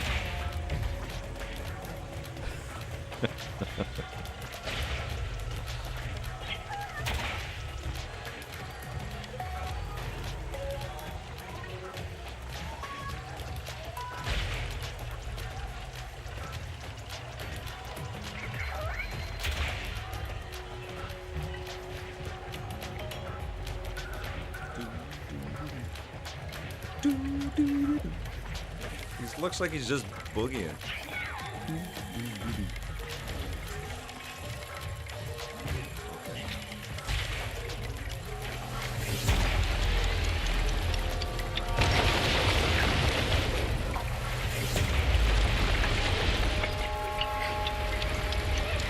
Oh, I can change time. I can go back to it being destroyed. Why would I want that?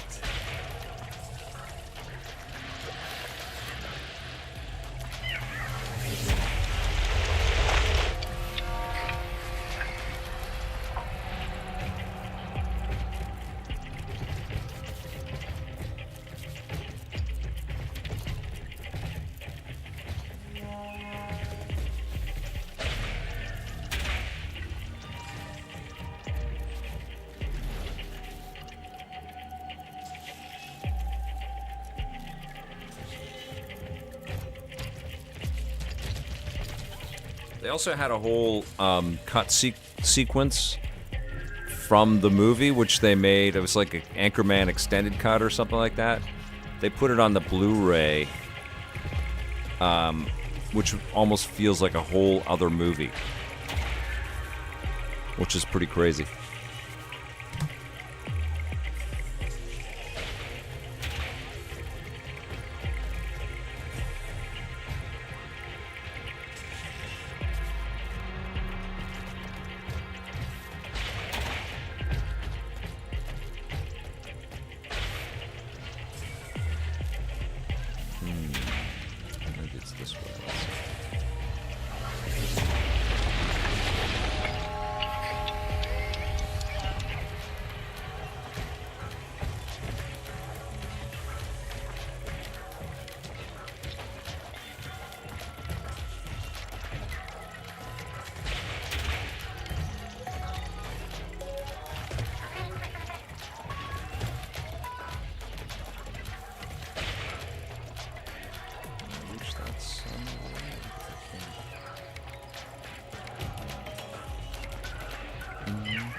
This does feel a little bit like the LucasArts Adventures, and Psychonauts did too,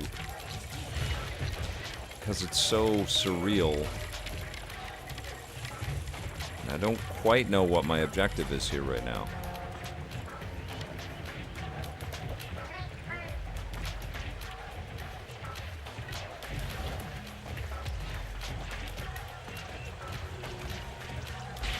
I guess I need to find more coins.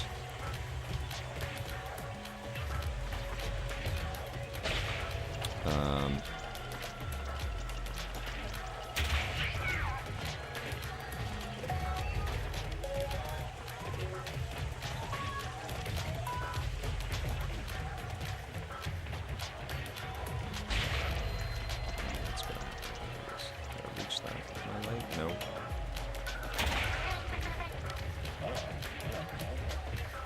It's like a painting. It's so beautiful. It's like a point and click, right, Sam I Am 111?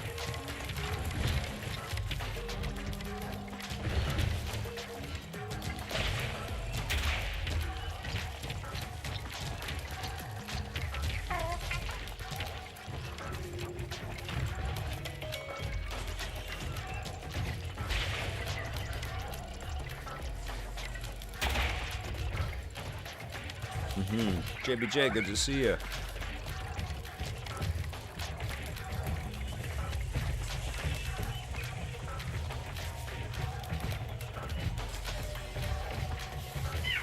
I have no idea what I'm supposed to do here.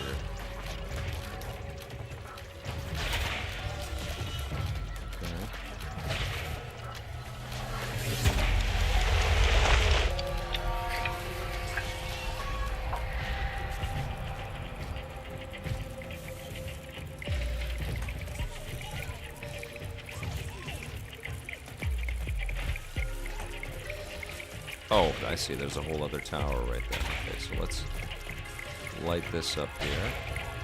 Oh, and the towers have the coin symbol on the top of them. I got you, game.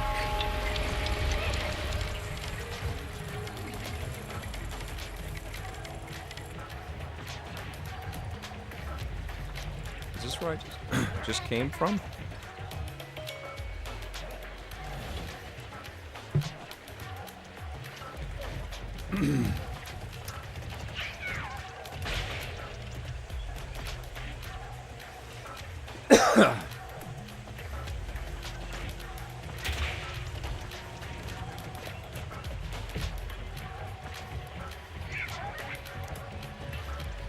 I think he had the choice to do some LucasArts stuff, JBJ. Or some Star Wars stuff. He might have done that. I've got a scratch in my throat from the tea. I might have drank some. I might have drank some loose tea leaves.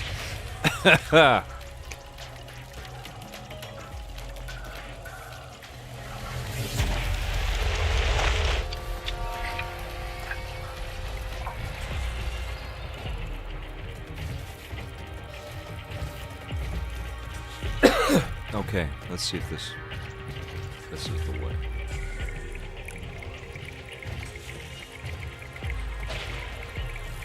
Nope.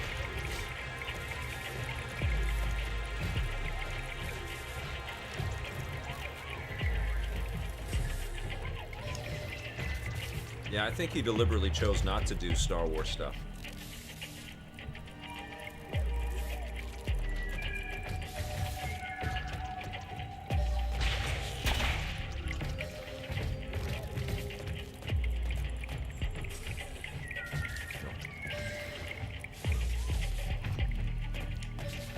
I'm having Earl Grey.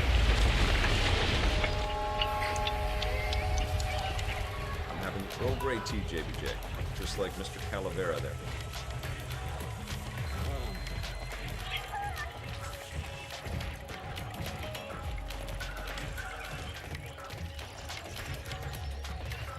Ah, I get you. So I shine the light over here. Do a reach.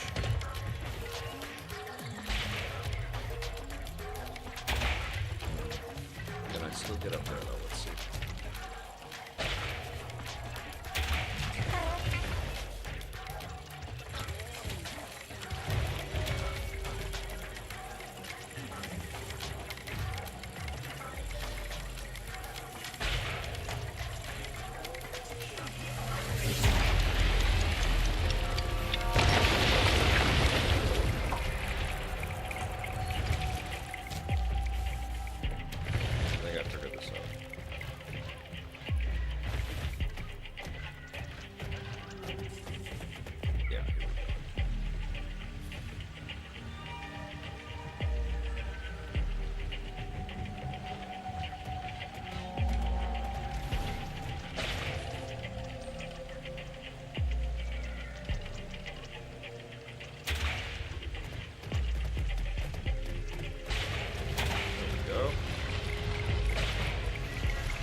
I'm an egg.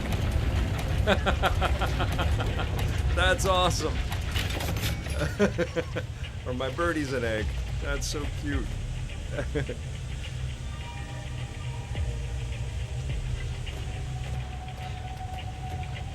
Oh, that's great. Okay.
So mechanics and puzzles that we've seen before, but with this really fresh, creative character combo.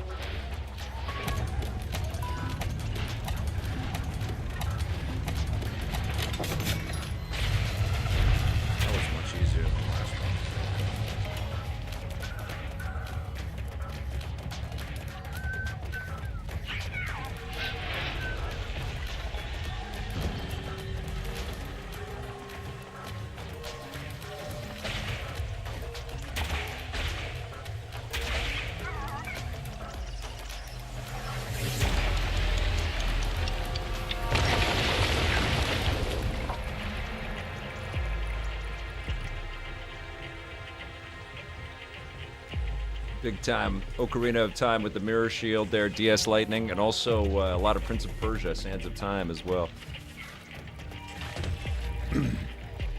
And we're commenting on the fact that this has a LucasArts point-and-click adventure feel to it, which fits with Tim Schafer's background. I think a lot of the Double Fine vets are ex-LucasArts.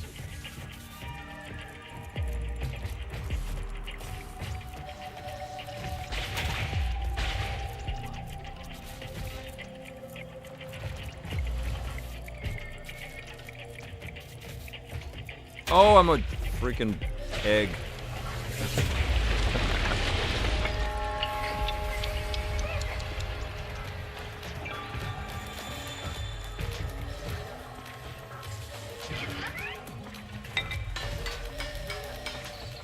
One more.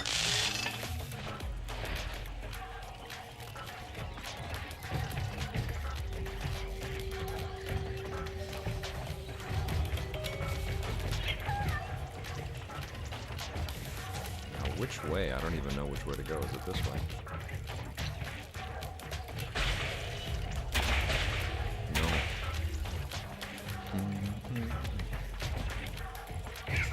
Steve Bart says past and future mechanics in Sonic CD it reminds them of. Oh, man. Get a good workout in there, John Yamtop. Proud of you. All right, here we go. What time does the Jays game go tonight? I think I kind of want to watch that.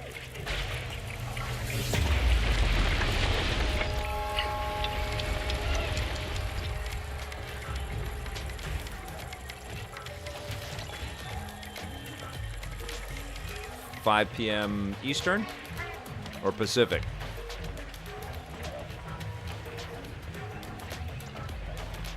Keeper of the EPN. I guess I am, right? 5 p.m. Pacific. Okay, cool. They're basically Canada's team. No offense to American folks watching right now. Love you guys.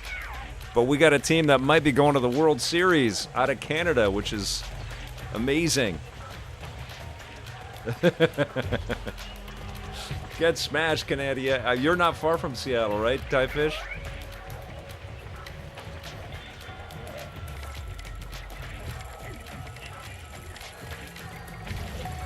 Yeah, I'm not like I usually don't. I don't have a lot of time to watch sports, but this is a big deal.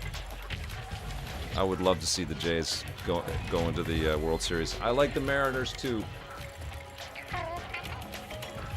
They're a good team. I think Nintendo took us to a Mariners game at one point. Had a lot of nice privileges like that along the way. I remember Trip Hawkins took us to a San Francisco. What the hell are they called down there? San Francisco Giants game? No. Is that right? What's the baseball team? Orion's Angel says, I'm American and I hope the Jays win.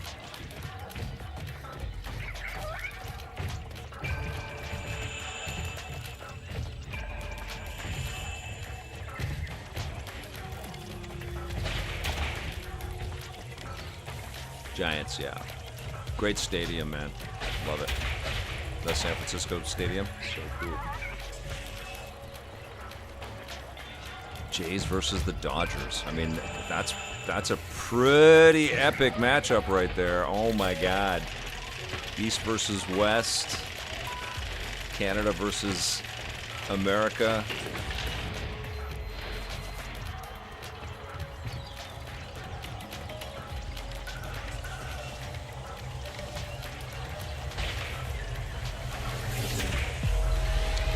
This game is excellent. This is so freaking cool. It's a crime that more people aren't raving about this and playing it right now. Uh-oh.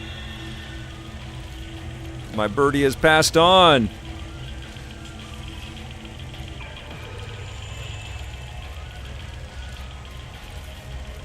Could be the taxes, Ty Fish.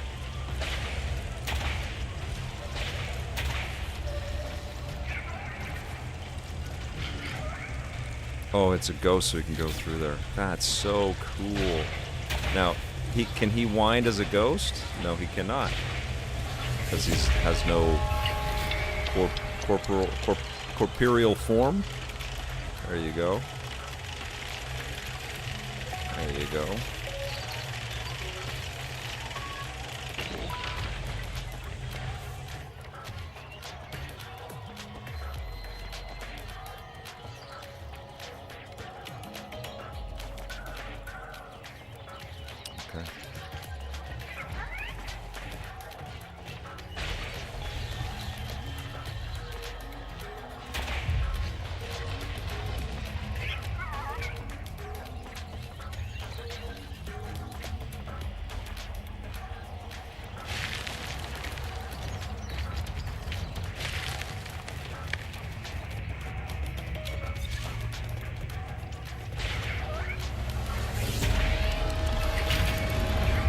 So I would imagine that this time shifting mechanic is going to stay with us.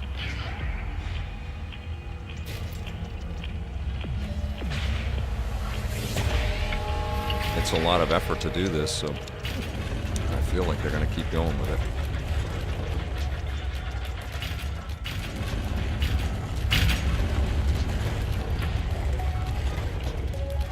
This is so cool.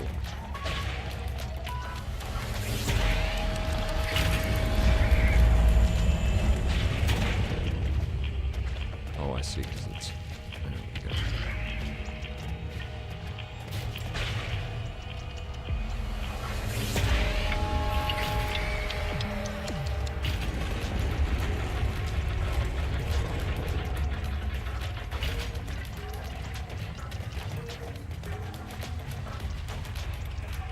It's weird not being able to turn the camera anywhere.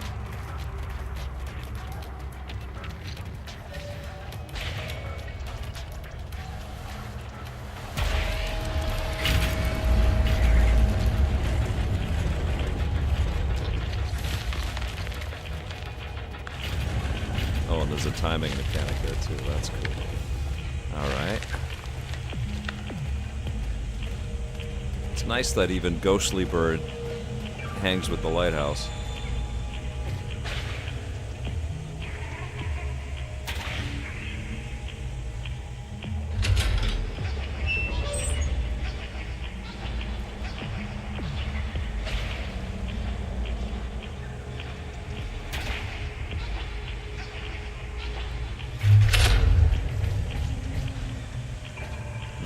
Okay.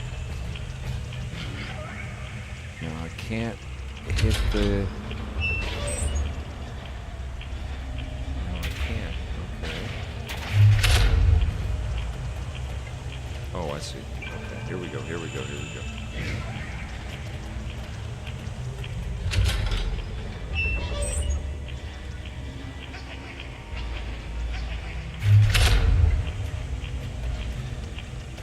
I have to change that first.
They could have added a little bit more variety to this theme. I've heard a lot of this.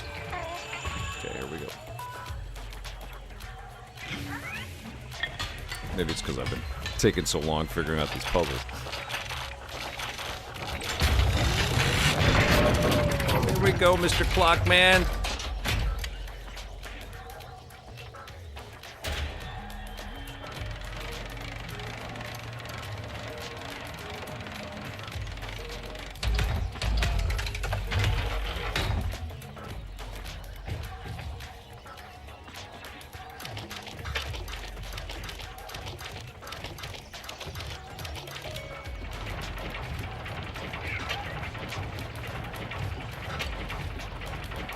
There we go.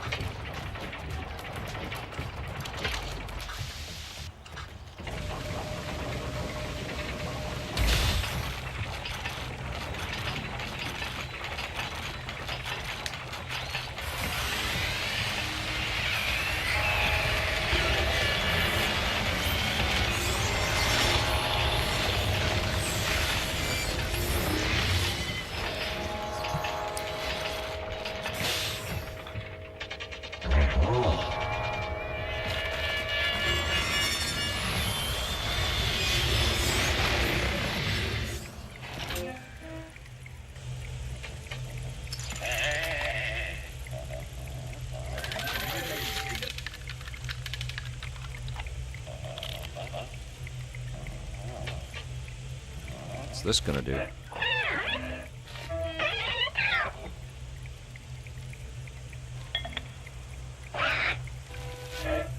Cute!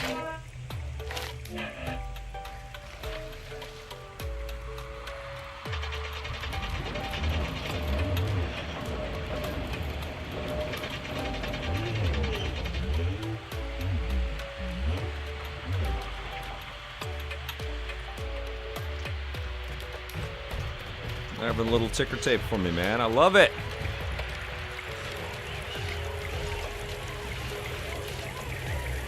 With rose petals. That's lovely. Get out.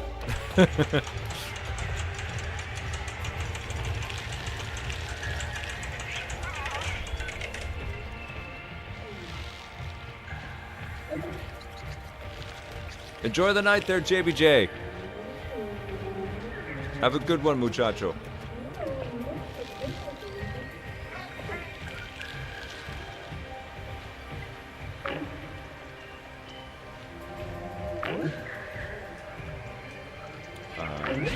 Nope.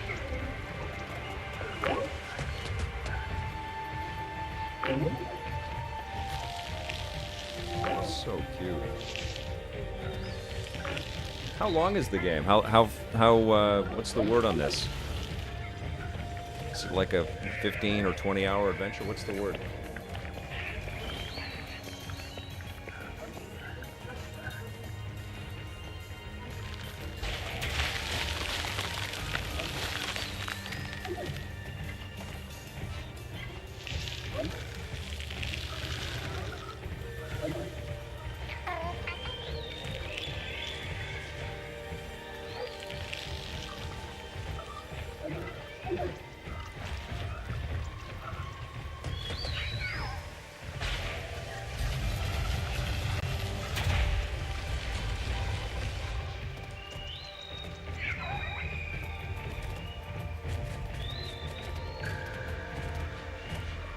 Four hours, Gun says. Okay. All right.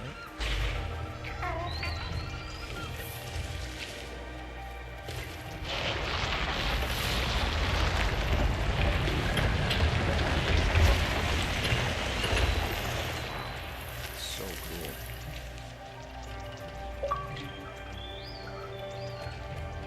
Knight's Rebuff.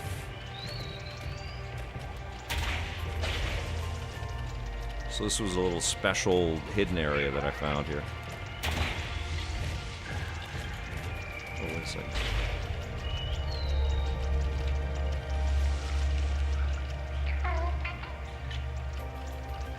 Oh, Dome Cooking. It's great to have you here, my friend.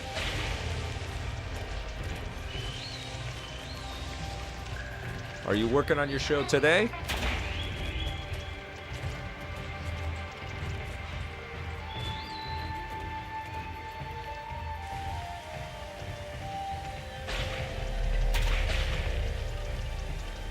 Amazing.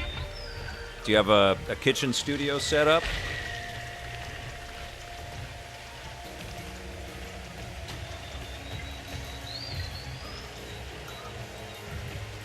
Every Saturday on Check TV. How wild. Is it on other stations across the country?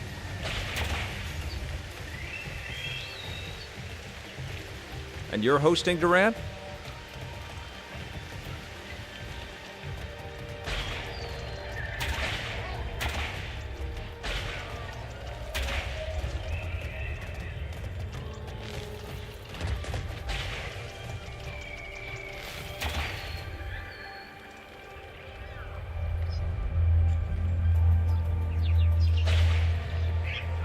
Wow, look at this.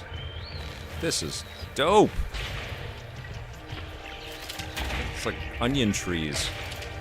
It's so beautiful, man. The world building is insane in this game.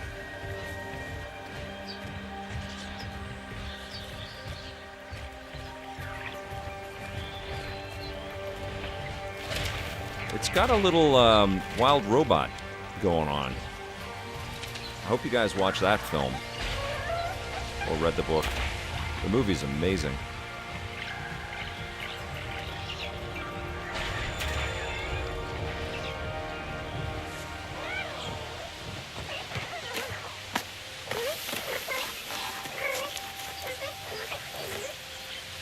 I don't know what's going on here, B-Dog. My birdie's feels like she's gone home. Oh, she made an egg. Uh-oh. Uh-oh.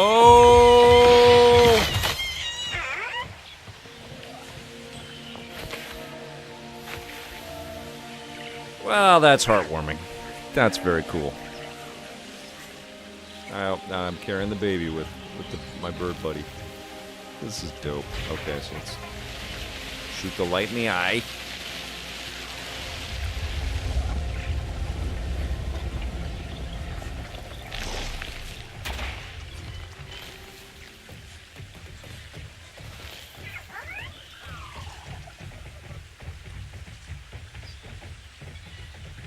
Yes, quite reminiscent of my experience playing Herdling, actually.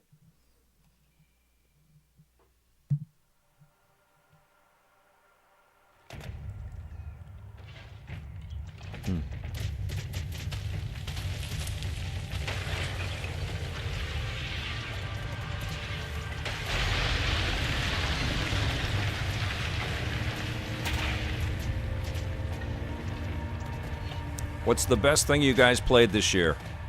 I want to see that in the chat there. What's your favorite game of 2025 so far? We've had a lot to choose from. There we go.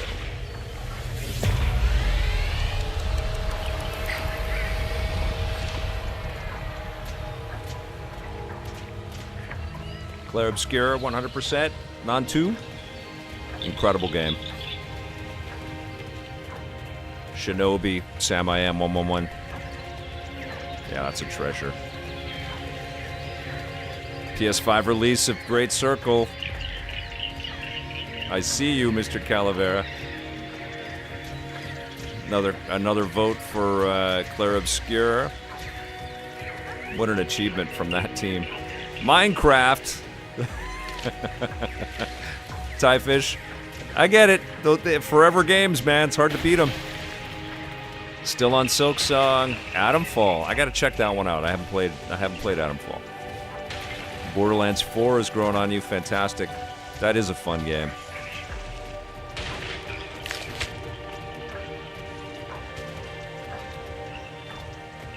Ninja Gaiden 4 tomorrow. Sam I Am 111. Oh my god. I didn't get early code on that one either, so maybe okay, I think I got the... Okay. We're definitely streaming that. Final Fantasy Tactics Remaster. So good! So wait a minute. So...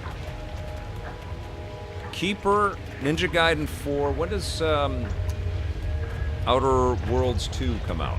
Is that next week?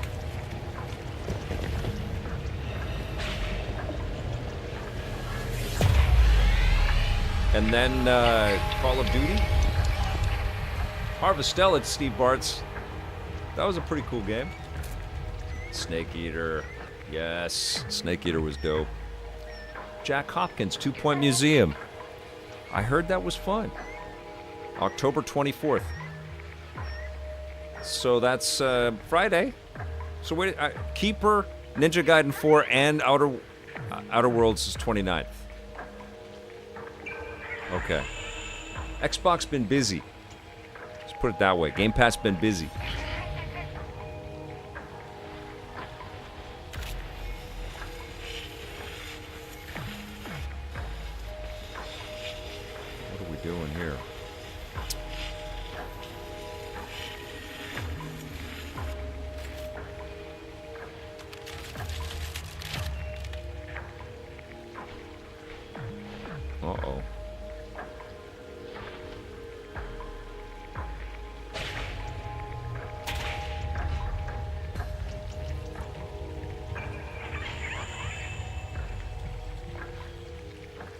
Oh yeah, Min of the Hollower. I can't wait for that, B-Dog.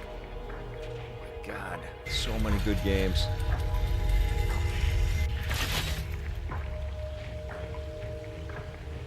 Outer Worlds 2 is 1 gig on the disc.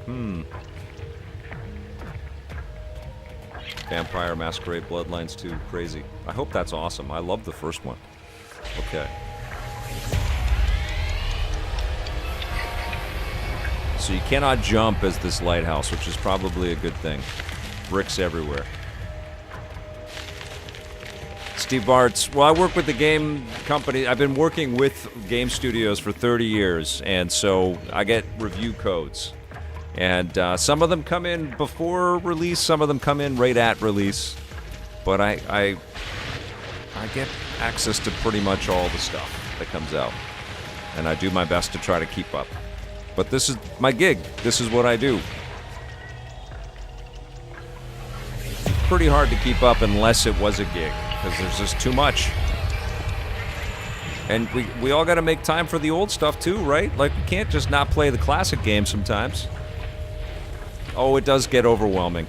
But I feel like I've got a good cadence going on right now, like a good sanity-preserving way to play these things. I love streaming them with you guys. I love that I'm showing off these games with you guys. And then it's pretty straightforward to then recount my experience when I shoot reviews on the run. And I always get great wisdom from you guys when I do that too. Okay, so what am I doing here? I am turning time forward so I can walk forward. No, I am not. Kingdom Come Deliverance 2 and Death Stranding 2, Mr. Calavera, and Dying Light the Beast. I did review Dying Light the Beast, and I streamed it. I liked it a lot. I thought it was really fun. Puzzles weren't great, though, but I did really like it. Okay, so turn. Oh, I see. Oh, man, how cool. A lot of indie-style puzzles in this. Okay.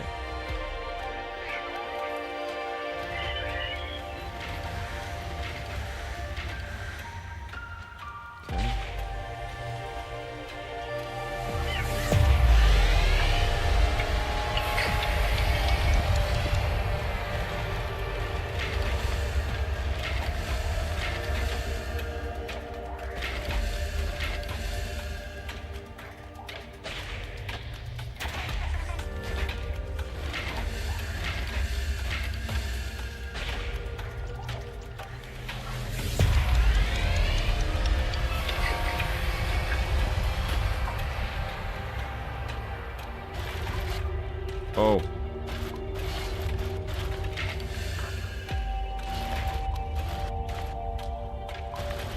This is tricky. What are we talking about here? Okay, so.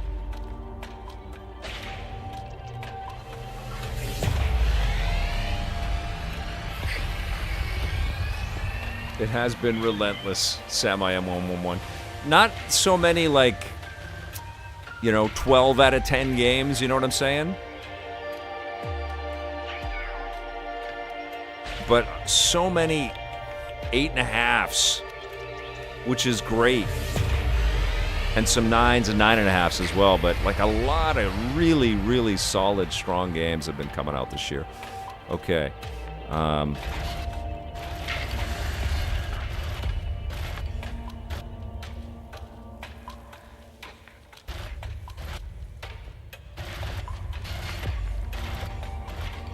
The only 10 that I've played this year, I think, is, Split Fiction is a 10. And Indiana Jones on PlayStation 5. Okay.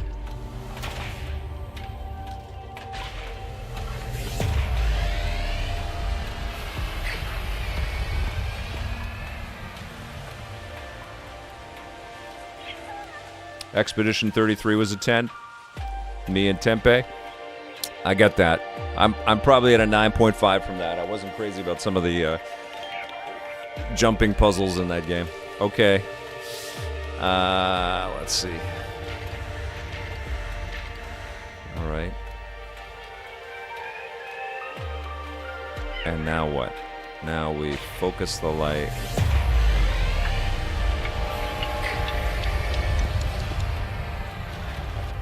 Oh. This is breaking my brain. Okay, let's go there. Okay.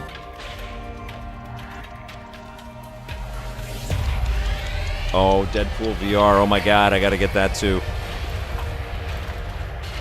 I gotta check. That's very soon too, isn't it?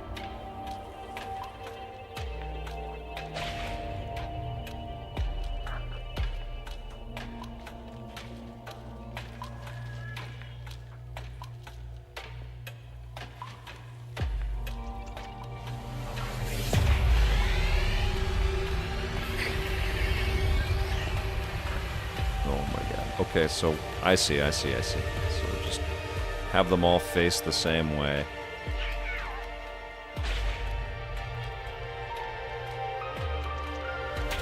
They're not, though.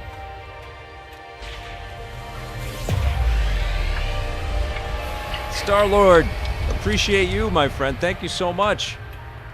Yeah, I've got which one's this one? The MetaQuest 3, right over there. I got you two guys. And the PlayStation VR 2 set up over there too. I haven't had a lot of cause to put on the PSVR 2 though in the last little while, unfortunately. Okay. Oh, this is moving all three of them. I'm really confused. Okay. Nope.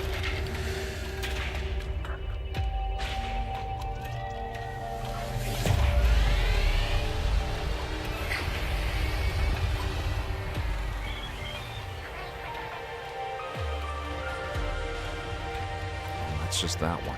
Like, I don't understand. How do I know which one it's gonna move?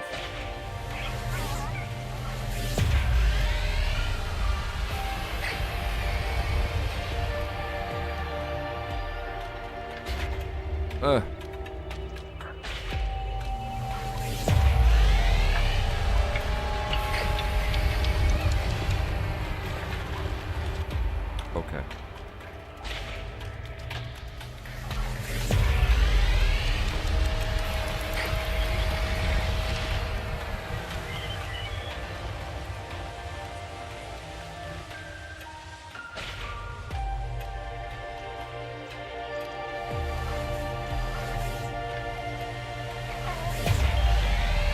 This is making me feel really dumb.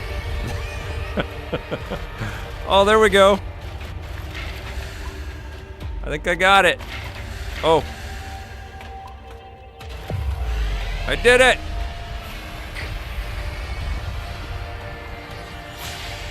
First try. Woohoo!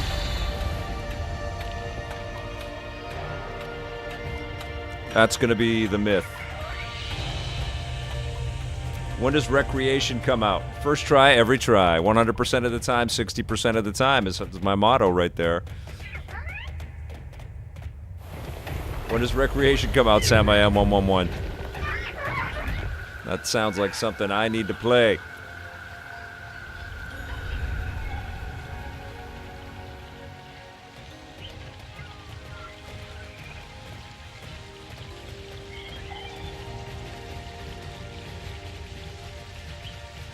This is so trippy. It's like some of the final stages in Psychonauts 2, which I hope you guys have all played. It's so good.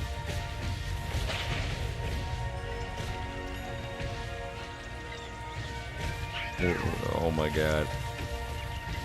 This is the Beatles after they met that guy in India.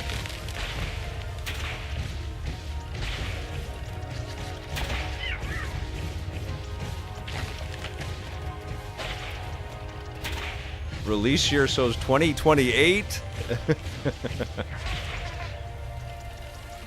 Oh yeah, Psychonauts 2, such a great game. I've got Gun Candy Yellow. This is so good. Or Pollen. Yeah, you gotta play it, Steve Bartz. I know we all have massive backlogs, but Psychonauts 2 is very special. It's very weird, man. You got to get into it. You got to... Oh, I've got to jump now because I'm in psychedelic land. That's cool. Lucy in the sky with diamonds. There we go. Yahoo!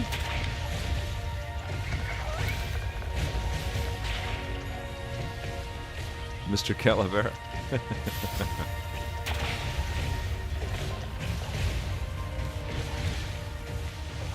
You sure you're not Gen X, Mr. Calavera?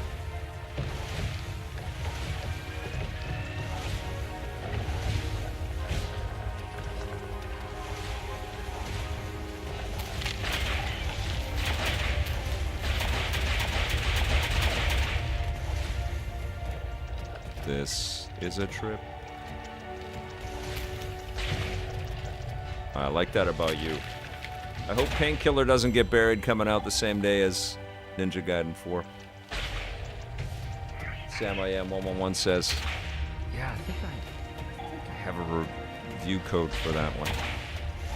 They're piling up, guys. I feel bad for the pubs that get me stuff and I just can't play everything all at once. It's truly everything everywhere all at once at the end of the year.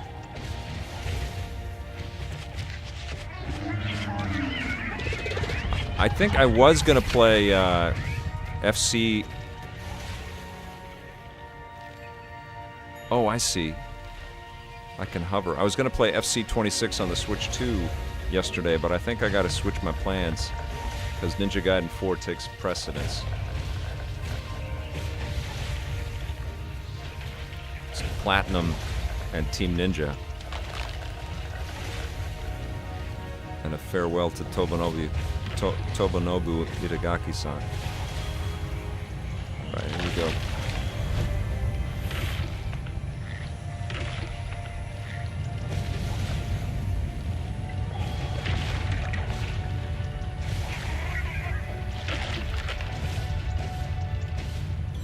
Seven-six, big fan of Digimon. I've never, I think, checked out a Digimon. I might be wrong.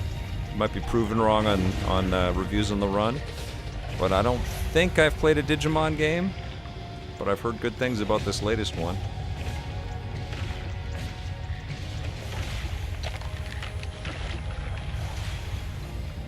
That's cool. Okay, so the longer you hold your... what a trippy thing. So, like, I'm a puff cloud that can jump a little on it.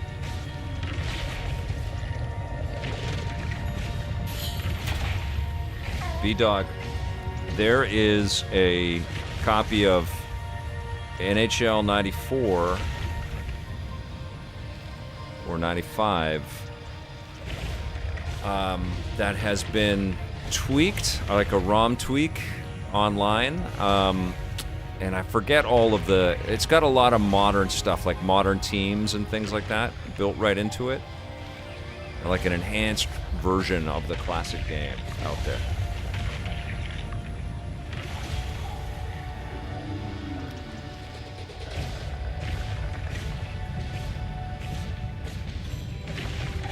Rab 4000. Robin Williams would have a ball with jokes in this game. And it's a Genesis ROM, so it plays on Sega Genesis. It plays on emulators that handle Sega Genesis. ROM hack, Steve Bartz, yeah. Oh, slow clap. Have a nice time with your kid. Thanks for being here. Appreciate your support very much, my friend. Thanks for being a subscriber. And say hi to your kid for me.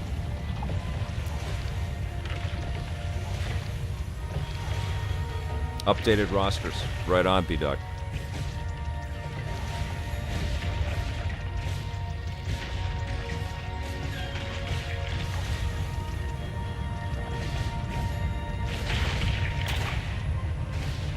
I don't know why EA doesn't do a collection of their classic stuff and release it for modern machines. They have so many cool games in their catalog, and people would go nuts for a well-done EA collection of something, you know? Like, here's a collection of are sports titles from the Sega Genesis.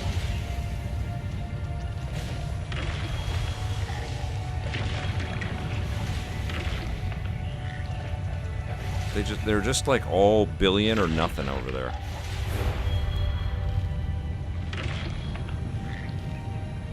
Okay.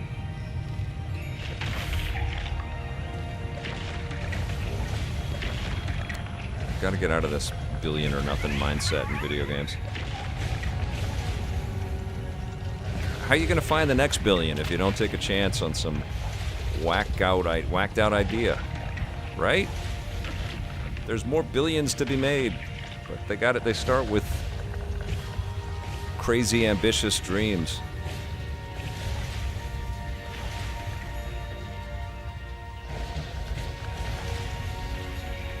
$7.6. So you say if I'm going to start with a Digimon game, this is the one to go with?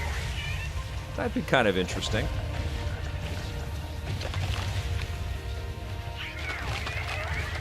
So many other games. It's crazy. I feel bad for these pubs and these devs. Like, how do you get attention when it's this crazy, you know? Like, I'm sure Hell Is Us has not done well. And that's a really cool game. Okay. Oh, I gotta aim somewhere? What am I doing? Things got weird, guys. Things got weird in my weird game. Okay, there we go. Ah, nice. Okay, I'm like farting out little pink clouds here. Poofy! Okay. Oh, I see. I melt the cotton candy. I get you. Oh, the Altars was great. Yeah, I enjoyed playing that. A lot of stuff I want to get back to. Me and Tempe's playing Hell Is Us right now, and it is super cool. It is. It's so cool. And Kronos was great, too.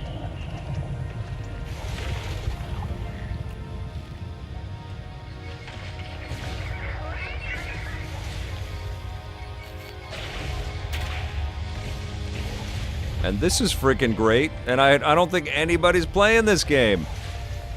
Spread the word, you guys.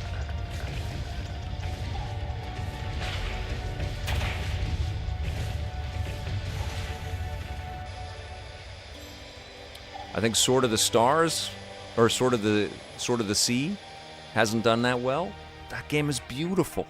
Super gorgeous. Steve Barch, this is the first I'm hearing of this game. Yeah, I know, man. Like, there's too many. Sword of the Sea was great, wasn't it? Just beautiful.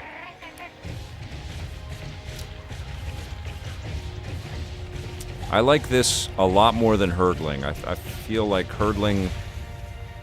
I streamed the whole thing, and I felt like that game was a little overhyped. This is much cooler than that. Not that I want to start an indie game war.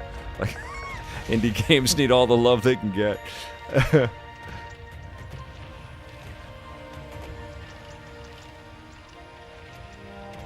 Sam, I am. Sword of the Sea was a PS Plus game at launch, so that probably got some people checking that out.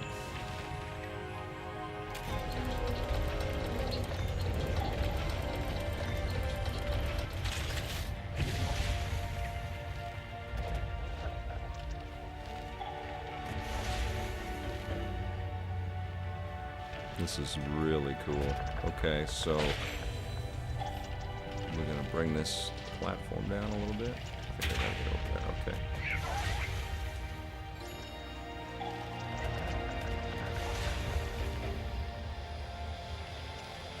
Game Dude 64 canceled the sub.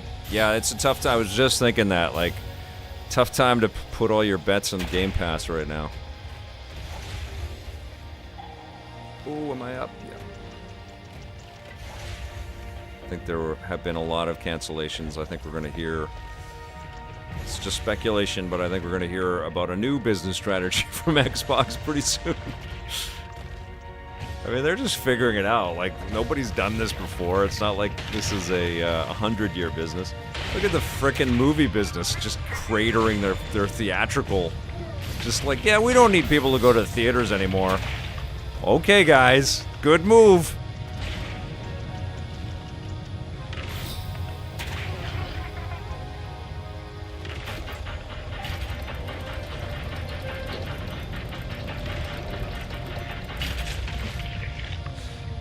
Just get everything on streaming.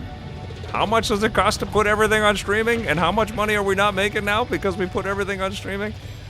Do-do-do-do-do.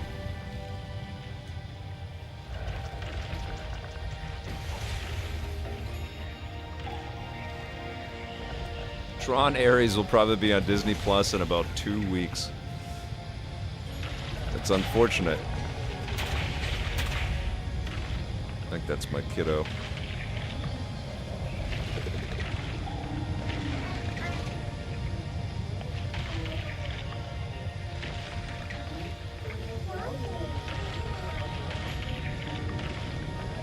Okay, here we go.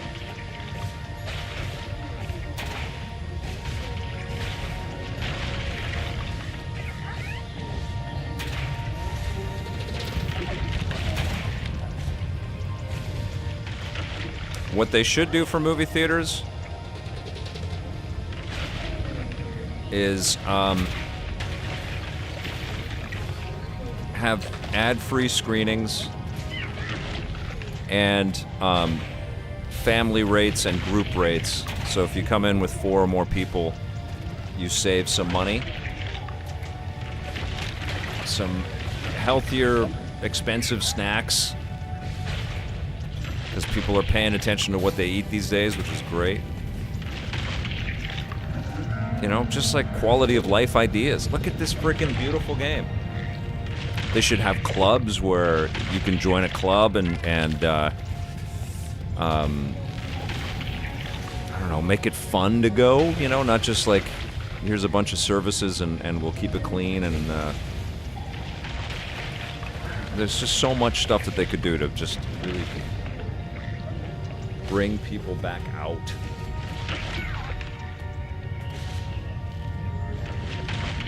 "7-6 wreck the DVD and physical business."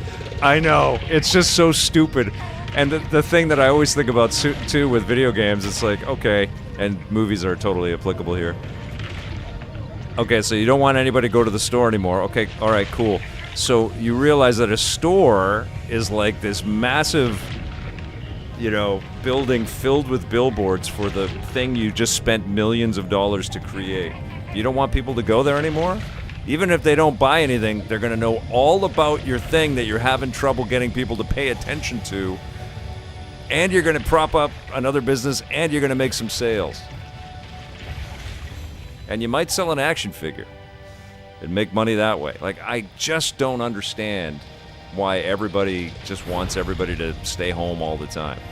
It's just so dumb.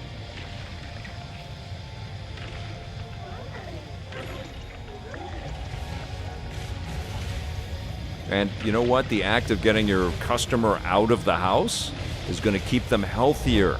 They're going to actually potentially live longer and be your customer for longer. Why would you kill digital or physical? Why would you do it?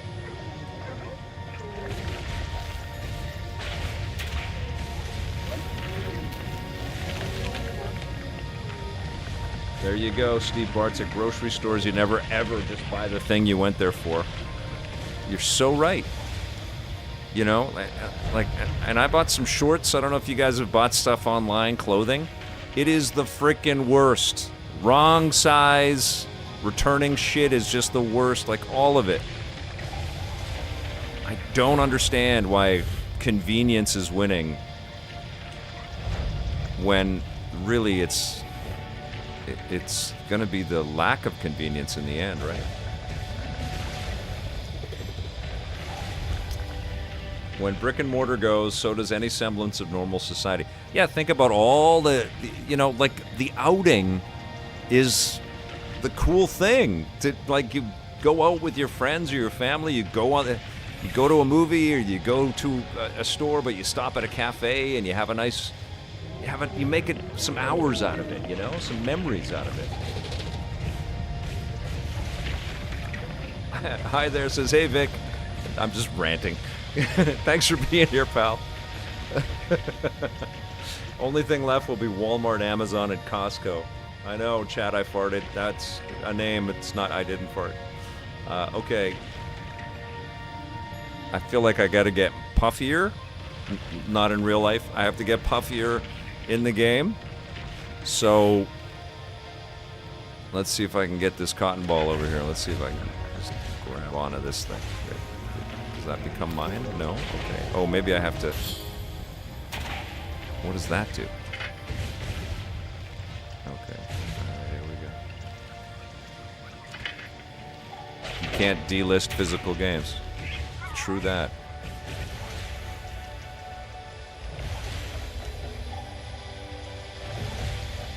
I think people really underestimate the value of, like, community.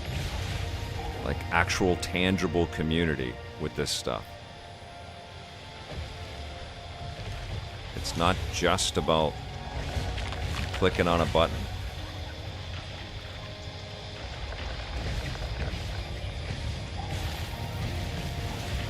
Like, Keeper should have posters at video game stores.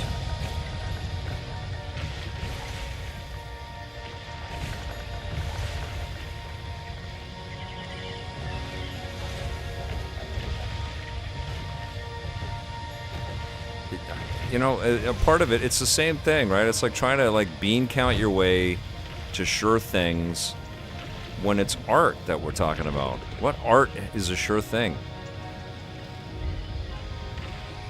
I think you gotta hedge your bets. You gotta deliver to customers everywhere they may be. Okay, that was a little sloppy.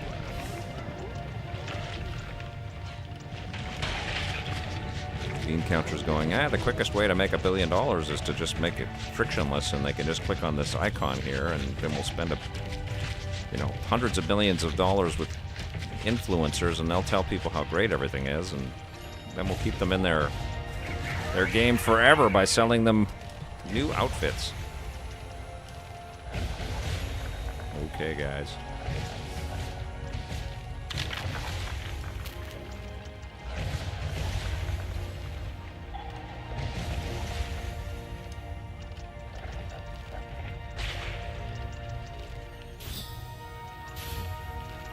I know those bean counters, hard-working people, and can't have businesses without these bean counters. But this is art, you know? Games are art.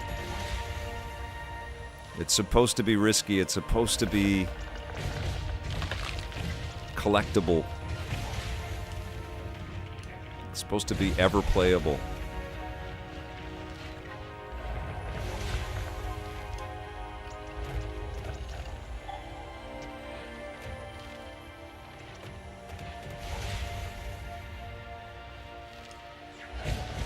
Yeah, me too, Flashpoint. That's some exciting news. I actually watched a CBC report on that store. Samurai Jack is 2020 and they're delisting the game because they've lost rights for it. I mean, that's just bullshit. That kind of stuff has just got to end. Where, on Apple Arcade, or where are they delisting it? On all the game digital stores? So it's just disappeared. Dumb. Okay.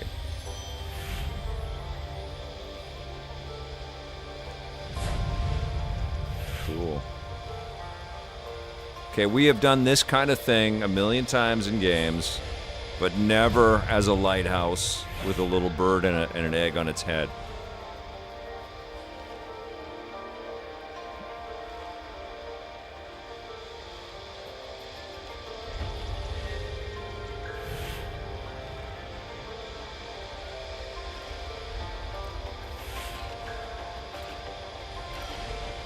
Oh.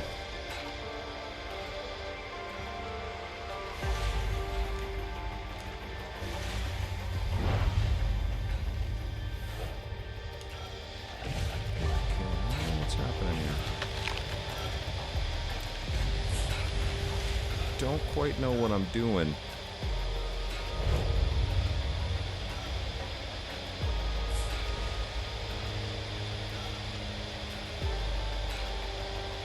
Okay. Don't know what I'm doing.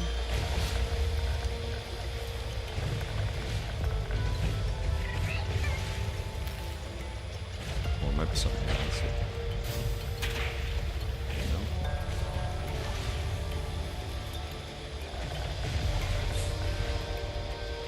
No. Okay, got you. Thank you, Bart. Okay, here we go.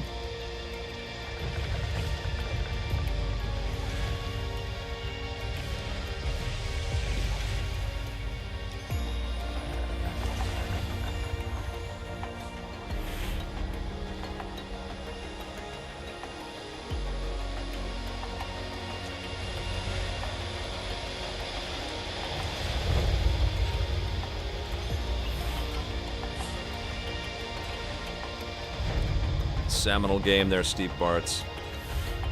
Man, Rare is one special company, huh?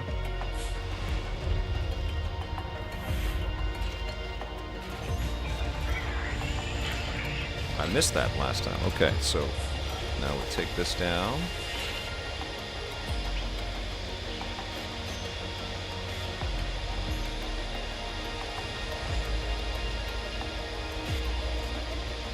These puzzles sure remind me of Indiana Jones and the Great Circle right now. Go, go, go, go, go, go, go, go, go, go, go, go, go, go. Oh.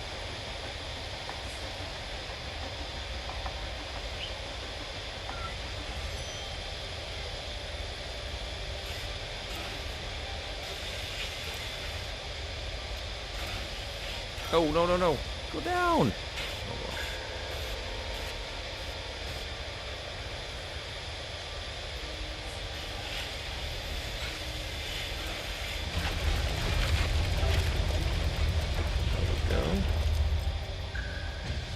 Oh, I have to get over to the other side. Okay, got you.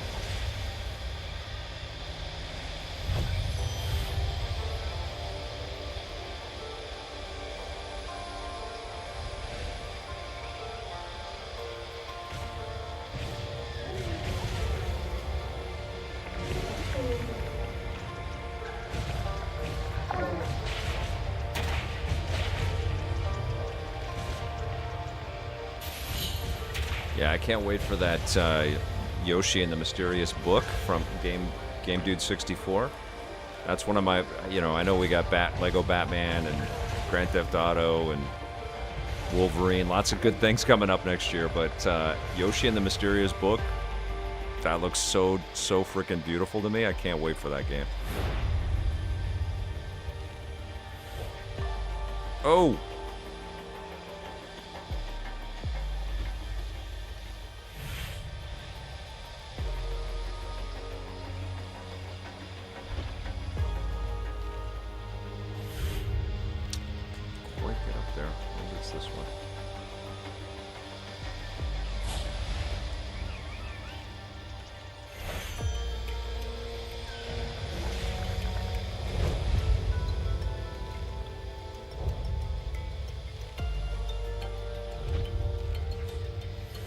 Game Dude 64. Search Electric Playground 1997 Episode 2. You'll find out all about Skull Monkeys and the Neverhood. That was the first segment I ever edited.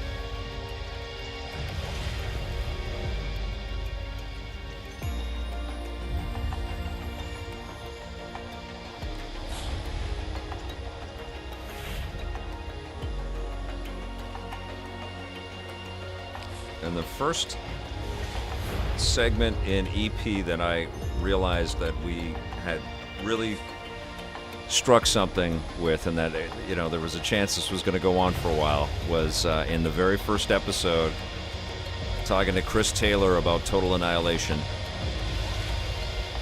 When I saw that interview all put together, it was like, this guy is fantastic. His game is super cool, super interesting. There's nothing like this on TV. I think we got a future here.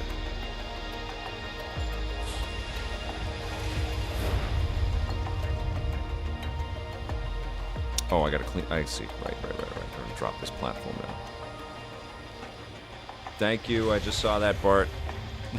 You're very patient with me.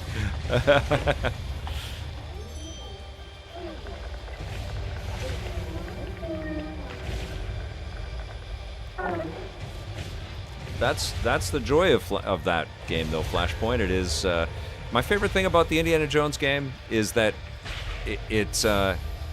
it respects education, and it respects the intelligence of the character and the storytelling in such a really rewarding way.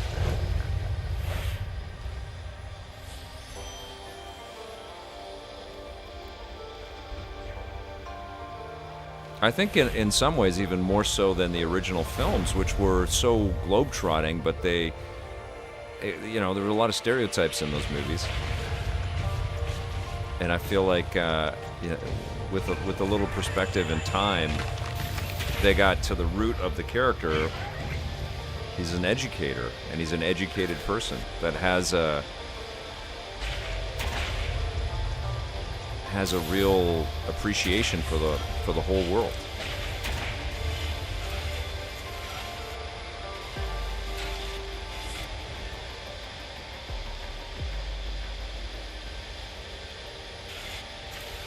Yeah, and Indiana Jones.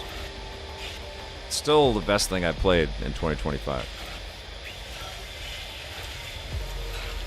Not the DLC. DLC's just okay, but the main game, so freaking incredible. Okay, here we go.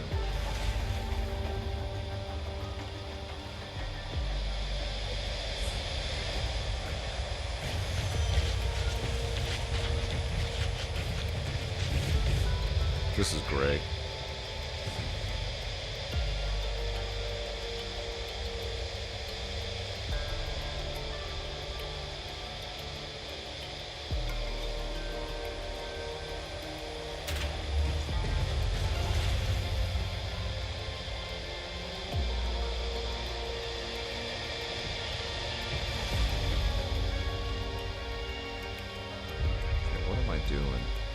I like that every sort of arena I walk into is like, what am I doing now in this weird-ass game? What am I up to now? Oh, you see, I gotta shine my light over here. Okay. Alright. Hi, mushroom guy.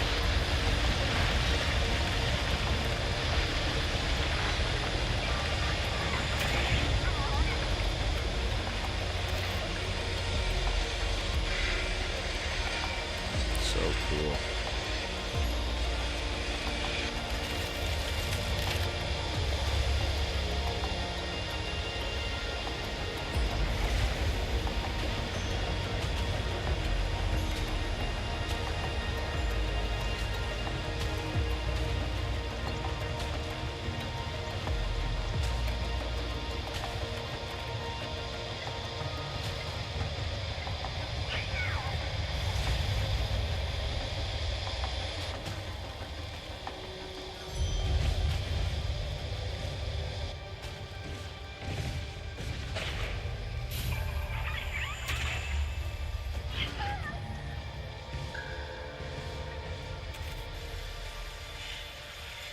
Oh yeah, I felt the Riddick roots in Great Circle. You know, I got to visit Starbreeze in Uppsala. That was a great trip. Super cool. It wasn't for Riddick, it was for the Darkness, but that game was dope too. Those guys were awesome.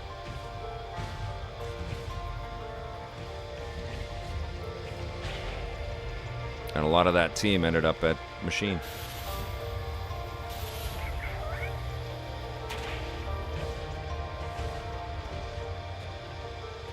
Yeah, I love Sweden. It is beautiful. Stockholm's one of my favorite cities.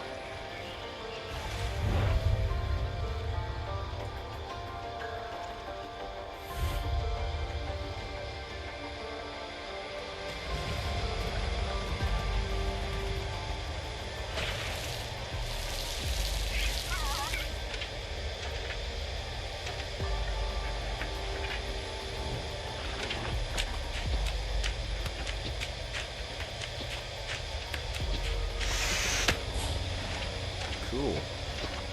Wow.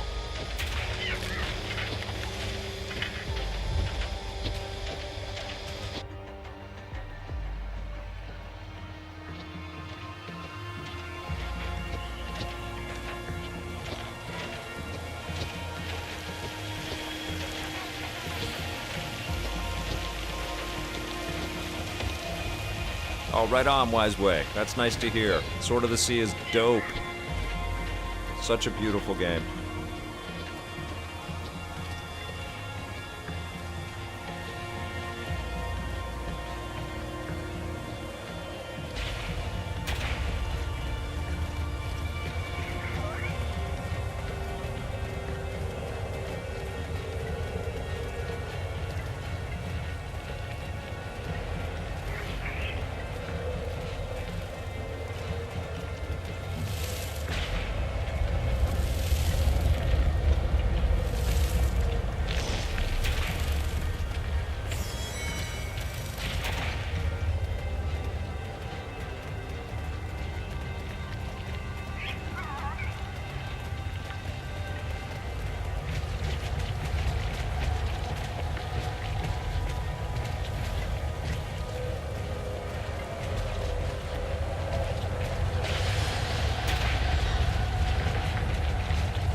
I am a lighthouse, Kremsau. Welcome. Are you a building? It's such a weird game, but it's so cool and so beautiful. It's not a difficult game. There's been some puzzles that have stumped me for a little bit, but it really is compelling. Like, you want to keep going. You want to get to the next section. You want to see what the developers have dreamed up.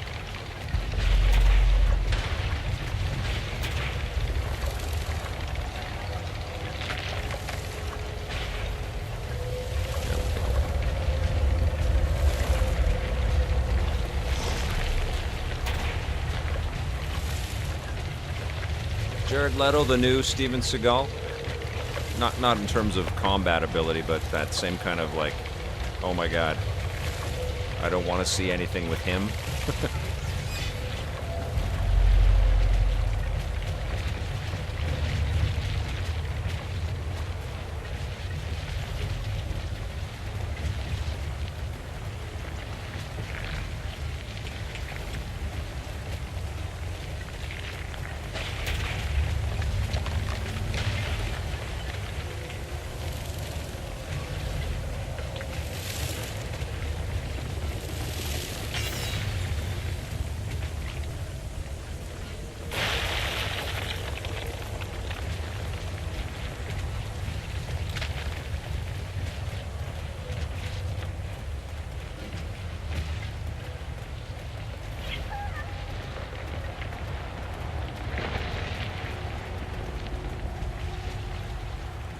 I get a lot of Wild Robot vibes from this. Okay, so...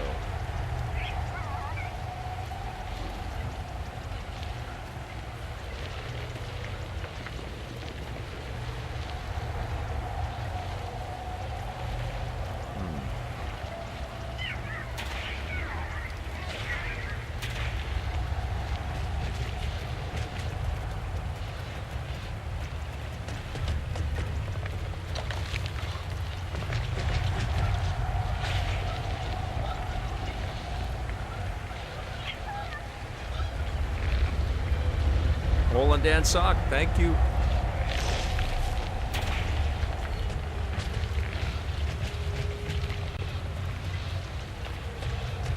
Comes out, the soundtrack's incredible, and Leto is fine. I just feel like he is, he's bad luck for movies is what he is.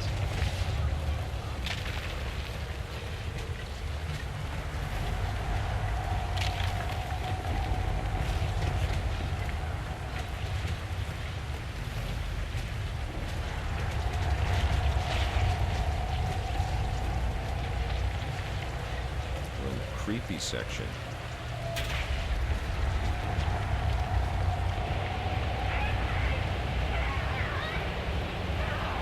Don't topple, come on. No!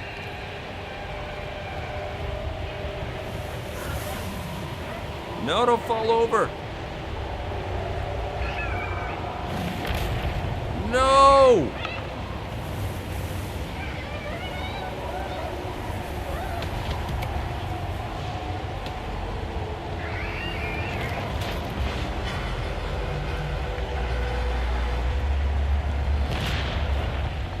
They're playing Beetlejuice. That's so cool.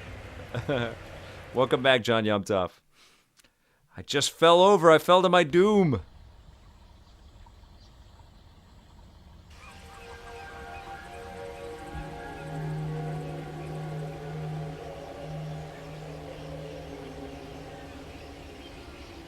Now I'm going to be 5 little pieces.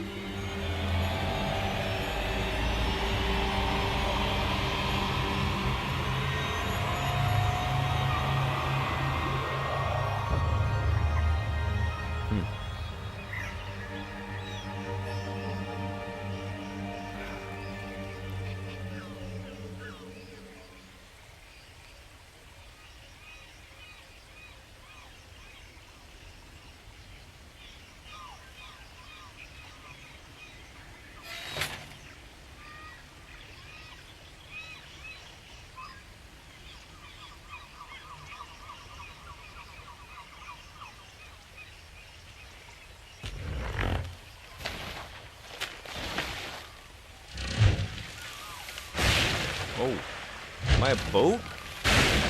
Oh my God! I'm a fish boat. This is so cool. Wow. Holy crap.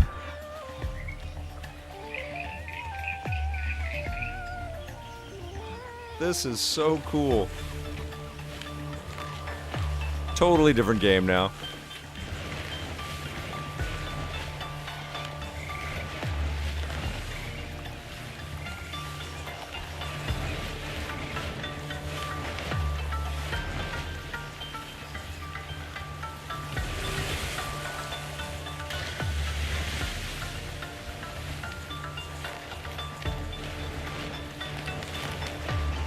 There's always a bigger fish.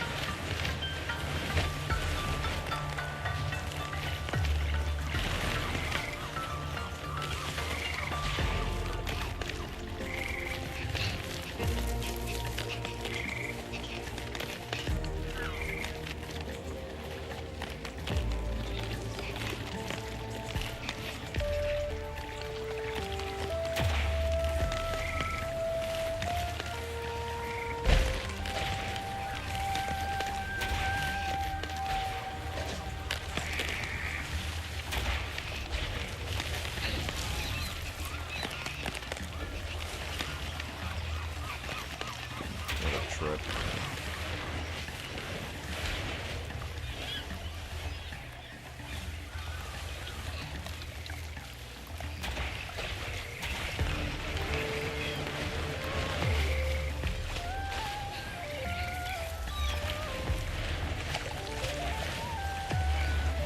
Perfect time to be playing Double Fine's Costume Quest games. Those are really fun RPGs.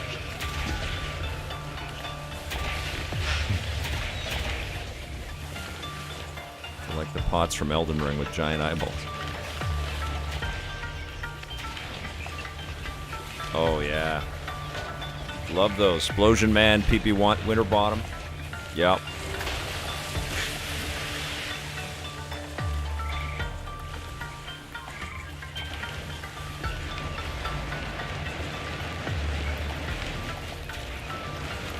Freaking gorgeous.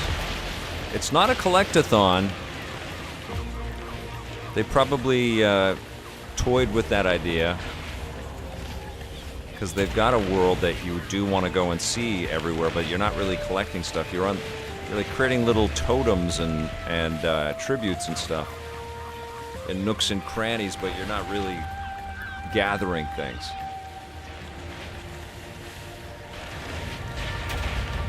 It's more about the exploration.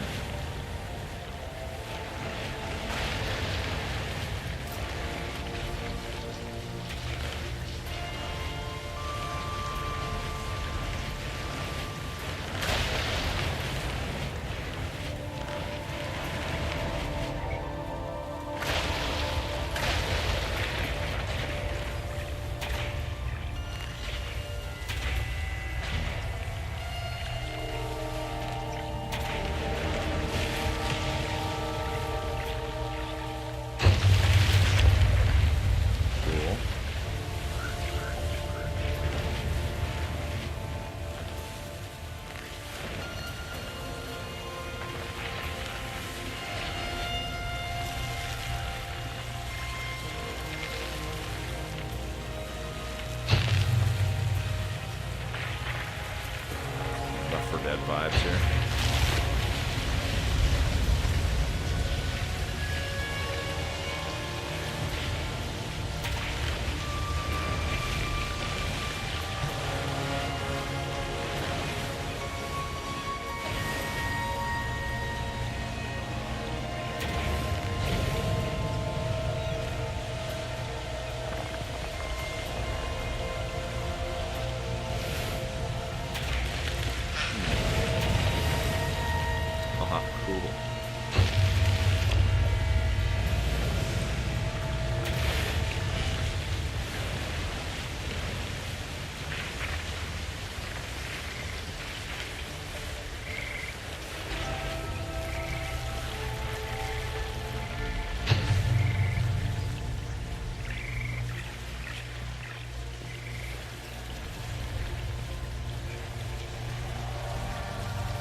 Ryan's Angel, great comment there.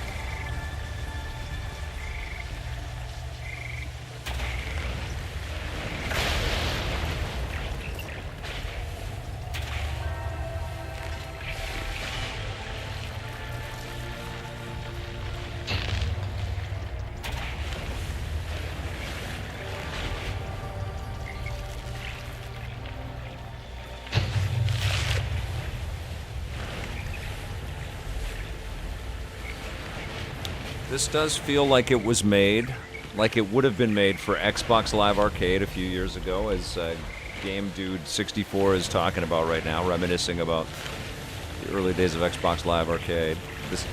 This feels like it was made with Game Pass in mind. Like, we need a game that's, let's test out this idea of a shorter game with a lot of cool, impactful changes that are quite different than anything else in the market right now. And let's see how it does.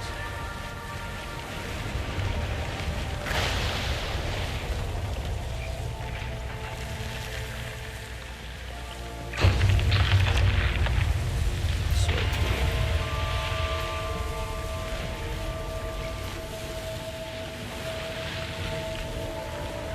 I think the Hellblade games are kind of like that too.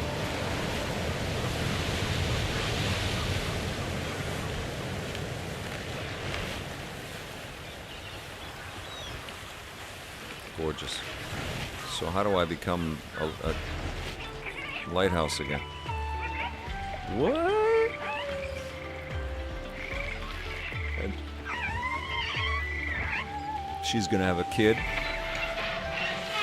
It's me. I'm a boat. I'm a boat now. Come here, kid. There definitely is a flow type story to this too, like the movie Flow.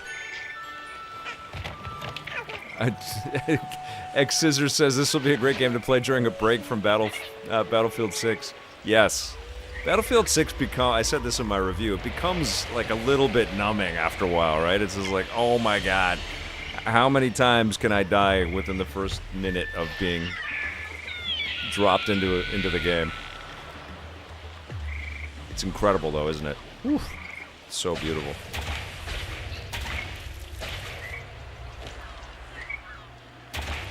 Got my bird buds back. Now, can they help me fly? I wonder if there's going to be some other bird buddies. Come and join our adventure. Open sea, here we go. We're pirates now. Oh, Sir Lar, thank you so much for the raid. Welcome, peeps. We are deep into Keeper from Double Fine Productions, the incredible team out of San Francisco, headed up by Tim Schafer. I don't know where we are. We might be right near the end of the game.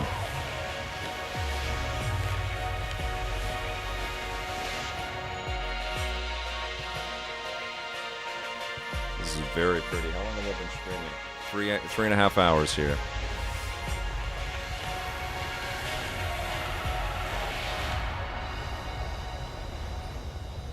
No, I'm a submarine.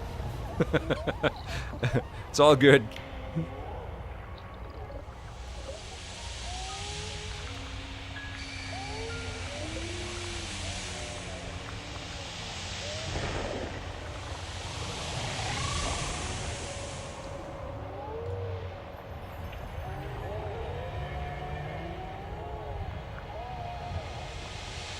So pretty. My God, it's like Phantom Menace or Attack of the Clones.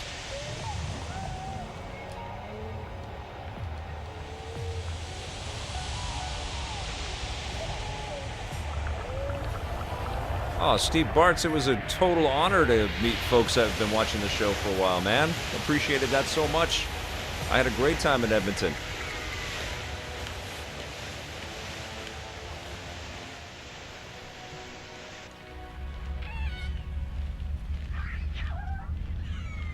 So are we trying to get up to this giant claw mountain here? Is that what we're doing?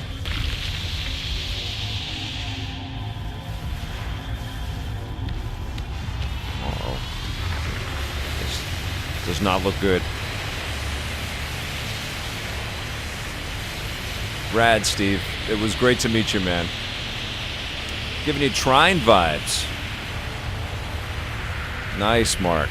Sort of like stealth, this is incredible type vibes, like Trine gave us. Boobavet is here. Hello there. It's good to see you. All right, here we go. What do you mean I have a twig emote? What does the twig emote do?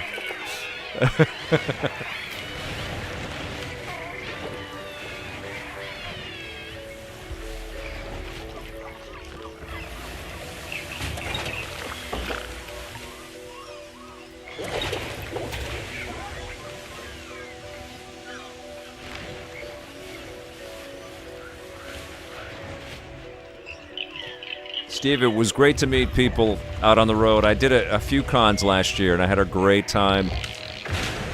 You know, because you're in your bubble making your stuff.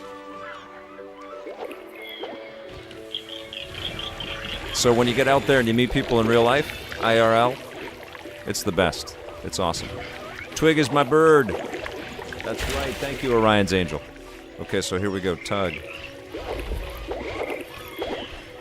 I need more birds. Come here, kid. There we go. I think I need one more bird.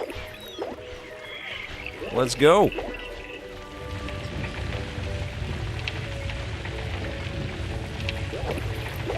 T-Rex, good to see you. The game is gorgeous, and on Series X, I'm really impressed. It really is. You know, Series X is a powerful damn machine. I played all through Indiana Jones on the Series X last year. Awed by it the entire time. And I got the game for PS5 when it came out, and so I did a little head-to-head comparison. I visually could not really see a big difference at all on PS5 Pro. Series X, I think, is that underappreciated gem of a machine. It's a very powerful console. Microsoft's done a good job with it.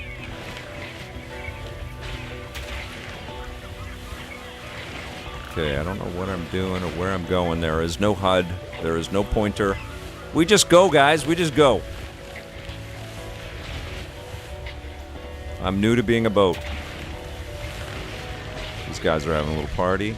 It's like a little troll party right over there.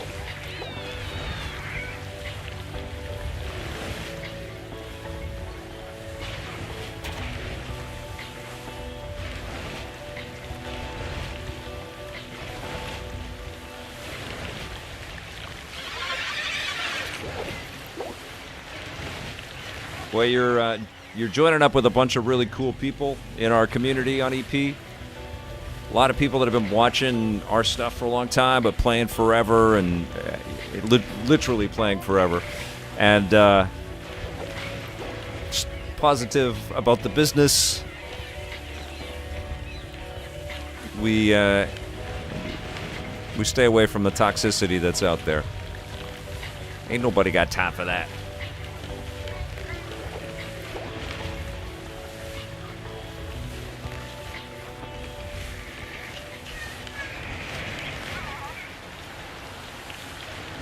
It is so smooth, isn't it, T-Rex? It's gorgeous. I don't know what I'm supposed to do. Oh, there it is. It's just pointed at. So that's cool. So it, the game just sort of said, hey, dude, look over here. Okay, I need to go find another bomb mutation thing. There we go. Boom. Boom!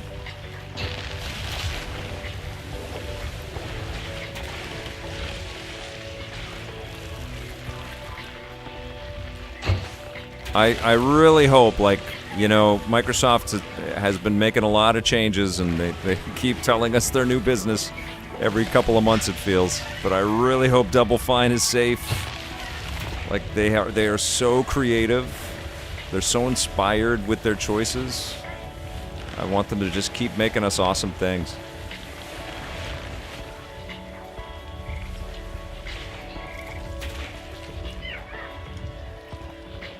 You're part of it, Orion's Angel, and I appreciate that so much, you know.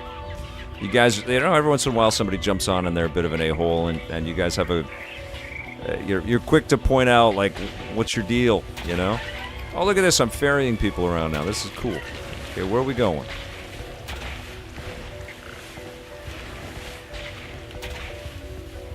Keeper is gorgeous, Dax Olson. I mean, you can see that, but all of it. Gameplay, music.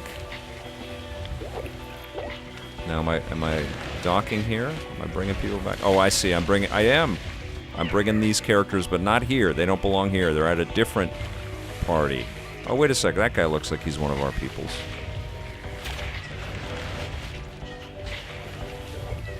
Over here.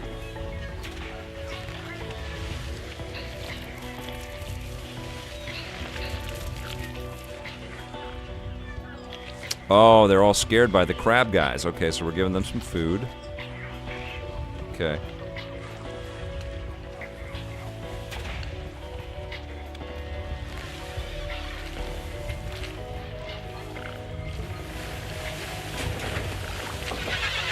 You know what I love is everybody coming up with different game companies and different game ideas around the breadth of work from this game here. T-Rex is saying they want a Mario Sunshine 2.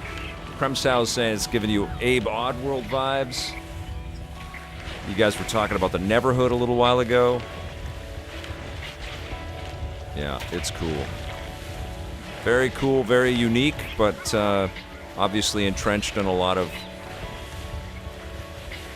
classic game ideas. All right, here we go.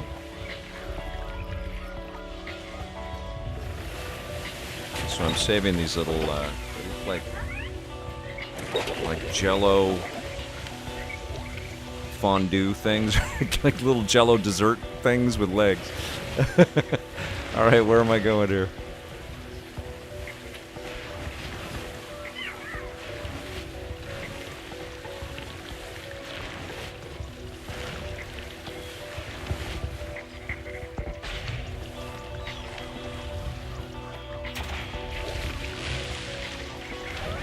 This idea of the boat being fish-like is so freaking brilliant. I don't think I've seen that in anything before.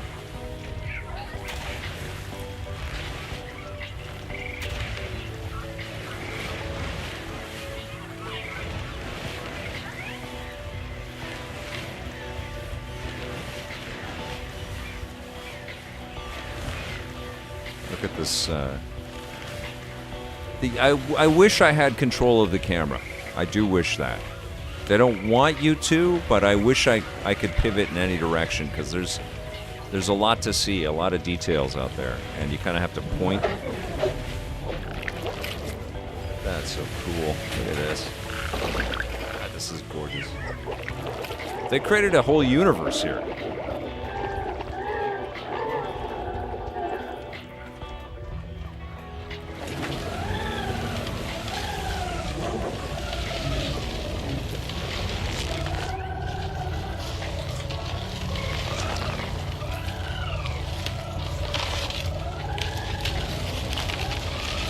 Have fun tonight, Game Dude. Great to have you here.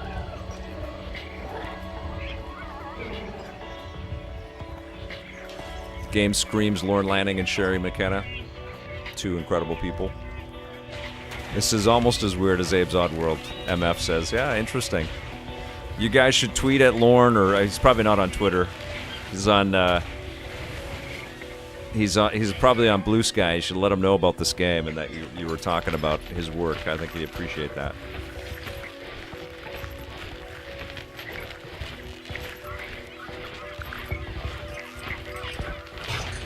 There we go. This is so dope. I don't even know what the hell is going on, but I like it.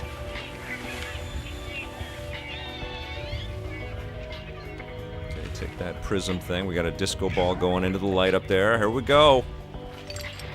I think things are gonna get funky.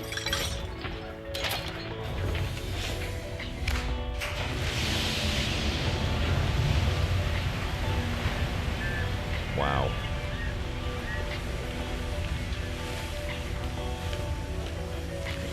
This is so wild. Okay, what are we doing?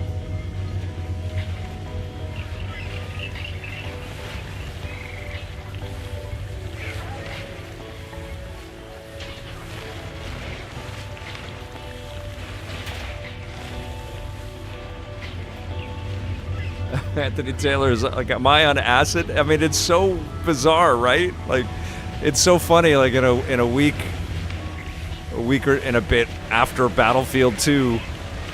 Video games take us on an acid trip like this, or Battlefield 6, I mean, which is so hyper-realistic. And then, nope, games can be weird.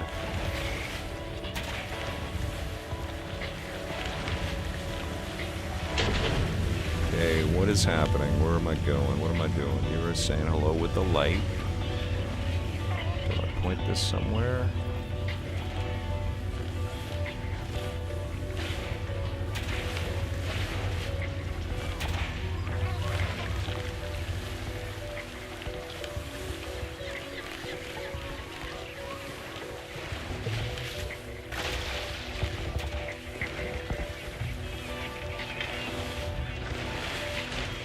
Look at that thing up there.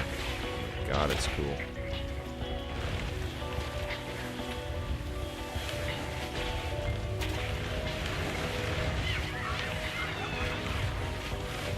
I feel like I need to gain an ability here of some kind.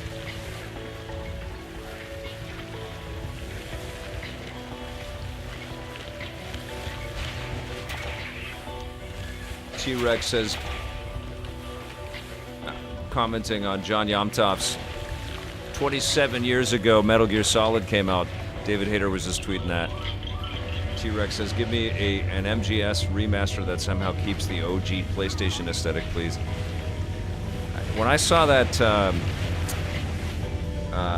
that PlayStation 1 looking horror game that came out from the Blumhouse folks, I forget the name of the game, I thought immediately that PlayStation's sitting on a gold mine there with just updating the controls on their classic PS1 games and sort of re-rendering them at 4K and selling those classic games, but modernizing everything a little bit, like some quality of life to them, but not going the full remaster route.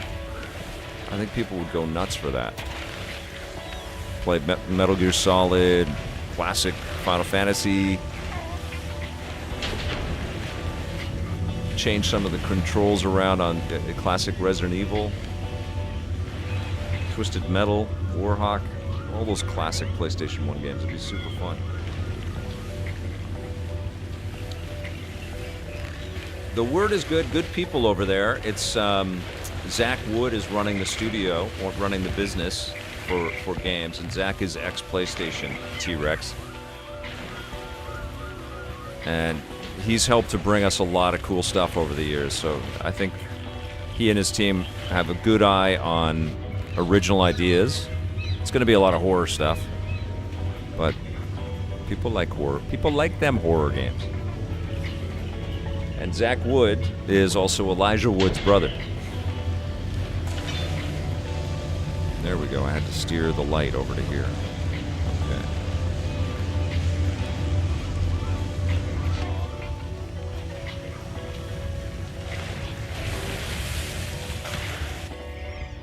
There we go.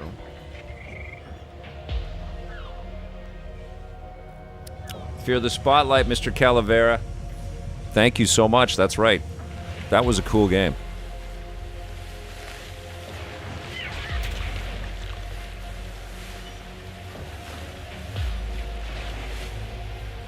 But yeah, I was playing that and immediately thought that, you know, I would love to play Warhawk with modern controls. PlayStation 1 game with modern controls.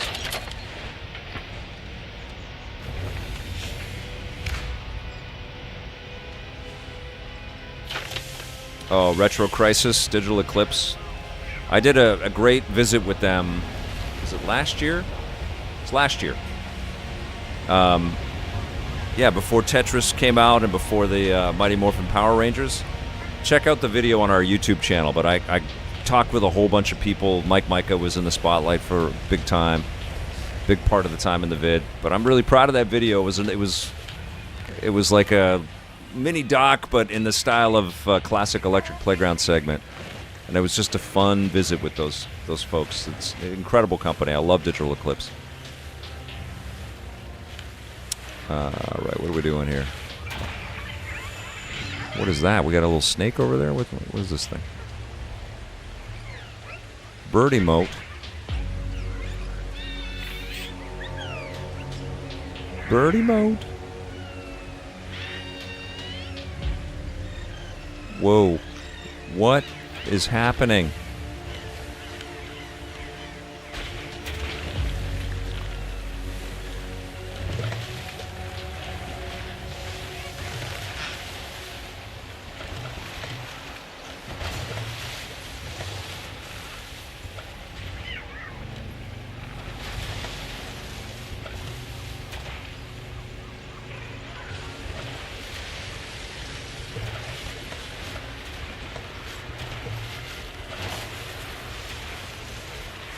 Oh, I see. Okay.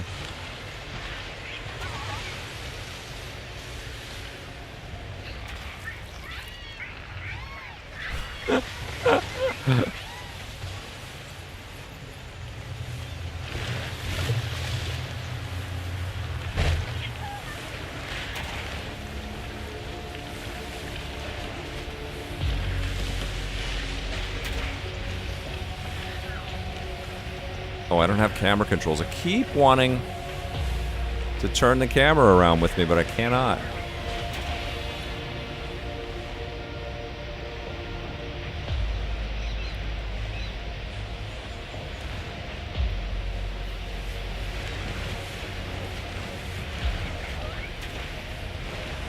Uh-oh.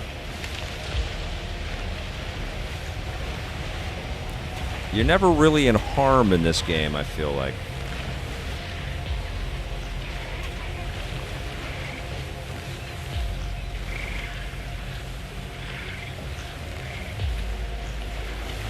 It's more your ability to solve the puzzles within a time frame.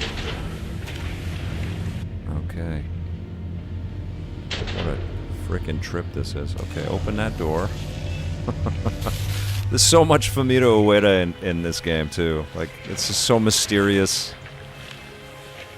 It's kind of iconic. Like, this is going to be a talked-about game. You can just feel it. What is happening here?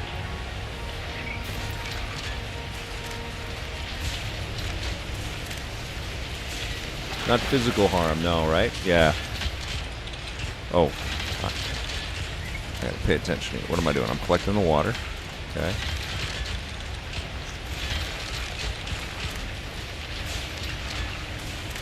And then I'm pouring it on this guy.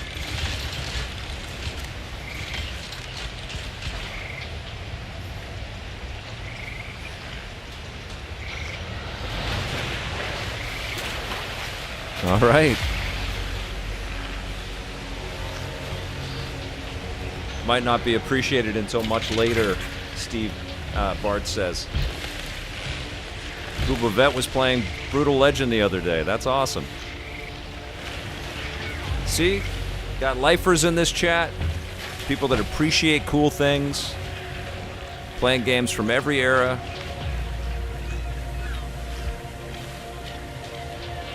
Encyclopedic knowledge of the games industry. Love it.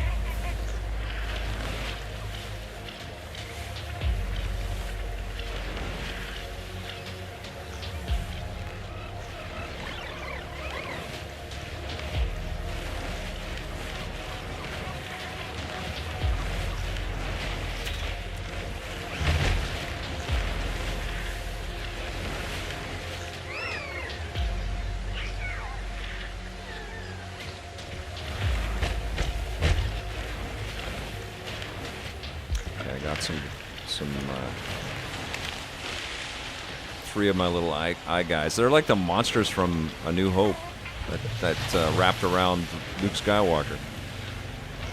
I'm feeling some Star Wars-ness in this game.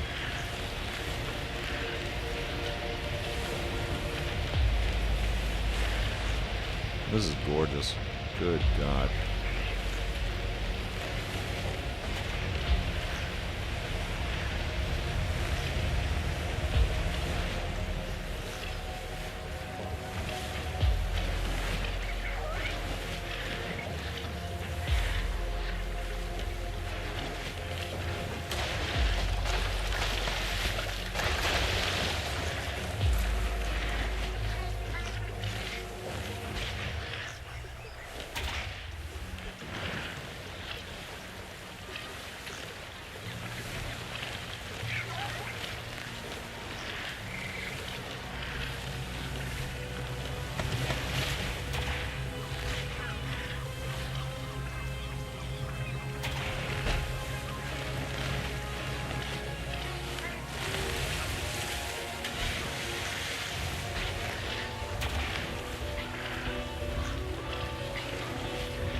Where I'm going.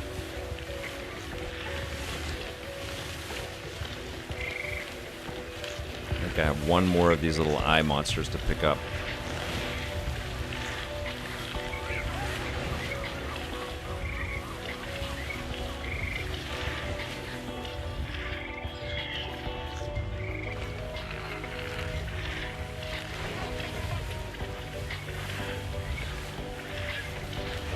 We got Jack and Dax. I love it. I buy digital.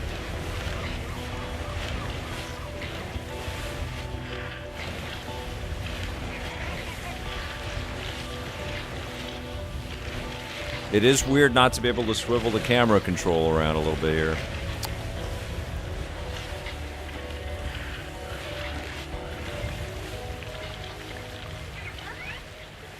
But I think they purposefully do that for the walking sequence, and like take control of the camera, and if they suddenly gave it to you in the boat area,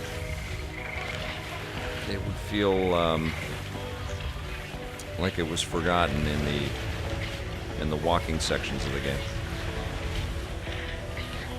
Yeah, I think we have. I'm backtracking here, but I think it's got to be in that second area there. How do we get over there?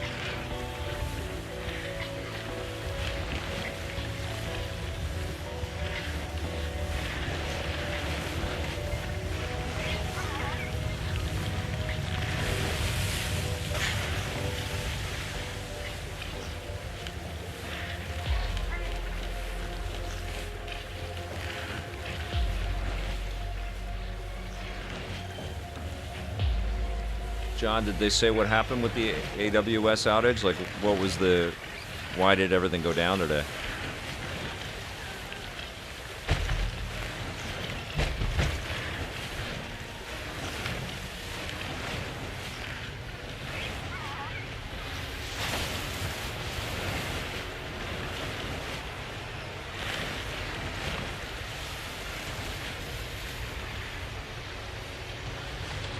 Yeah, this is like the little door monster from Star Wars as well.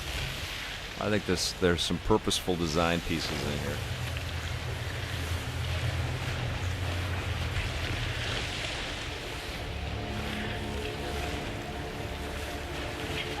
Something over here.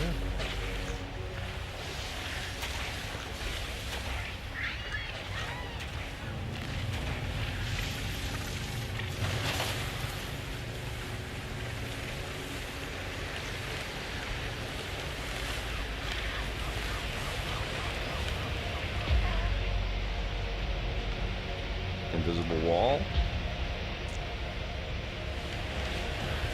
Looks like I'm going back on legs here. Something's gonna happen. Wait a second. The hole in this ship seems breached. I can go in there. No, I cannot. Can't use my camera. I can't turn the camera, so I can't really peer before I go all the way over to a joint here. Okay.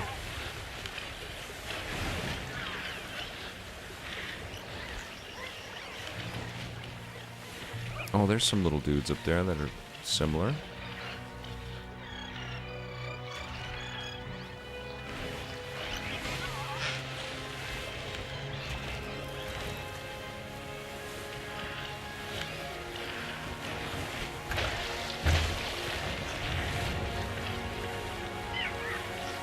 Oh, here we go. Here we go. We got 3 of these.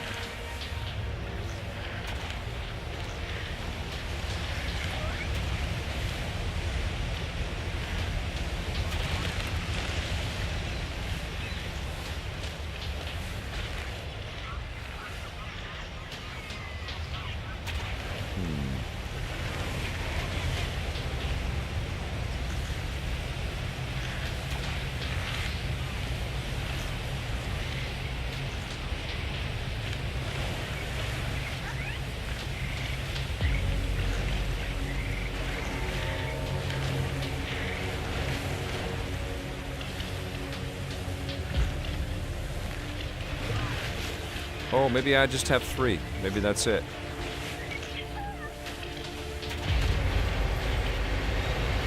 That's it. I was expecting a 4th.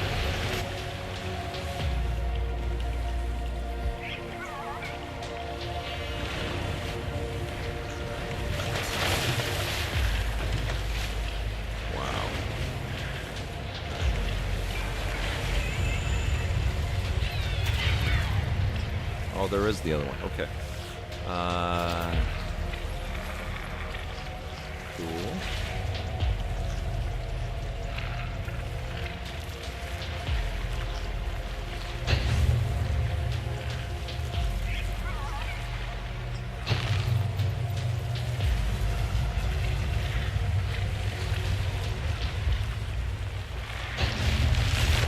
There we go. We did it.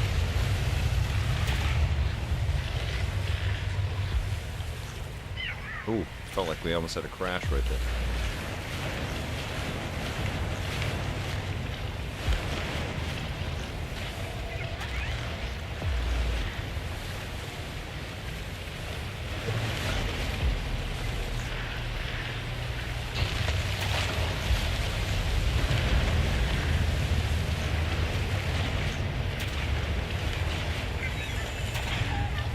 Ah, right. We need these little eyeballs.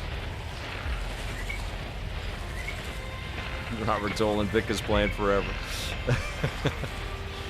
I heard this was a 4-hour game, so I feel like we'll do another 10 or 20 minutes here. Let's see how we do here. Come on, tug, tug, tug, tug. Come on out. Get it. Get it, Twig. There you go.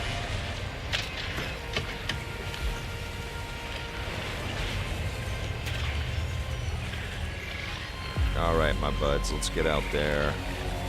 And let's stick some eyes in some things. Let's go.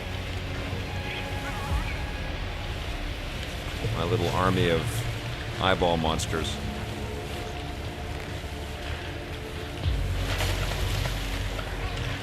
Oh, the other cool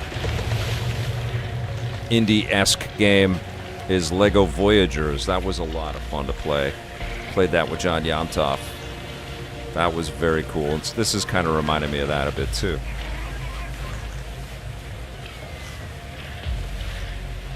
Okay, here we go. Not this one. Does it go in this one? Not this one. Goes in that one. I think we're closing the eyeball.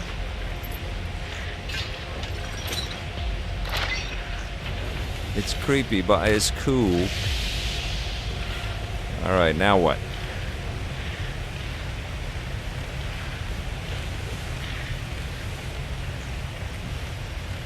Open.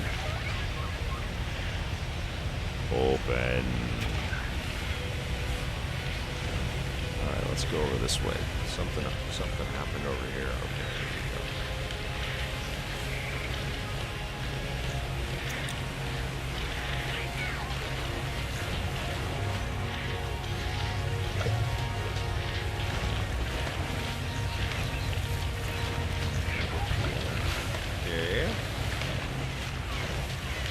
Okay. But I can come in here. Okay.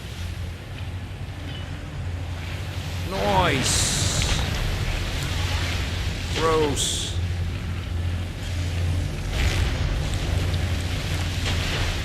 Little squishy, wormy things.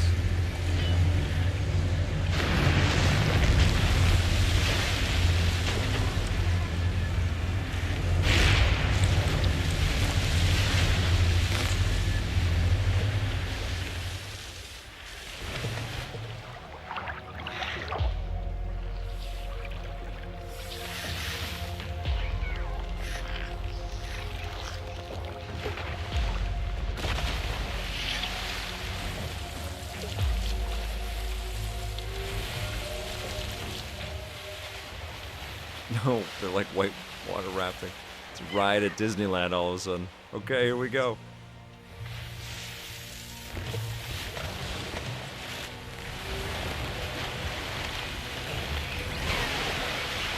So cool. Alright, we'll get there.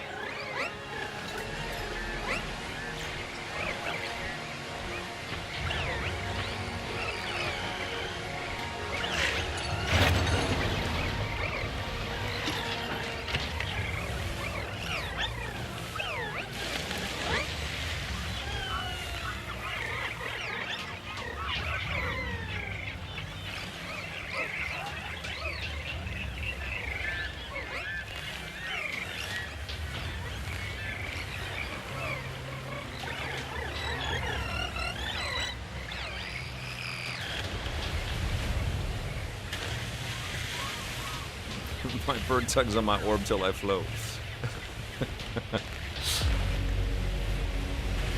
Dax Olson, I'm right there with you, man. 4 to 6 hour games.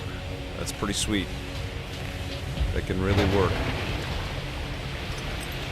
They don't all have to be short, but it's nice to have these things.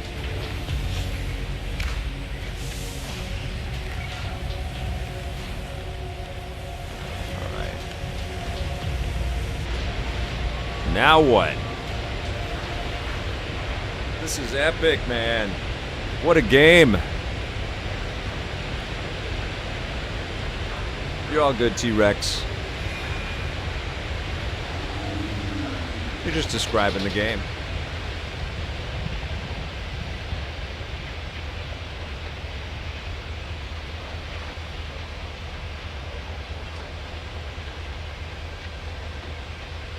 I think I'm going to be a ship that floats, that flies.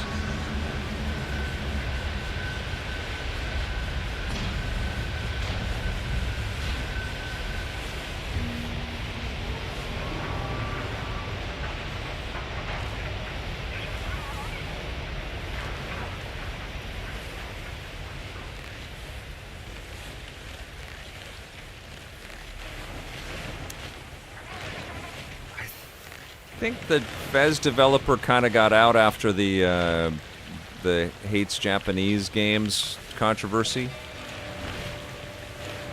I don't think they stuck around for too much longer.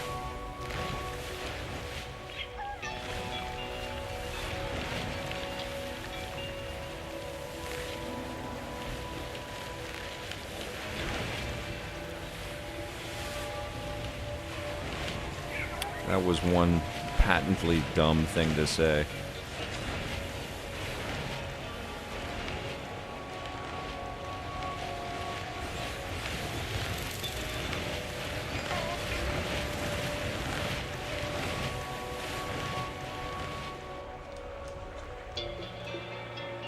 Fez was great. And he was a young person. And sometimes young people say things that shouldn't sort of end it all, but you know.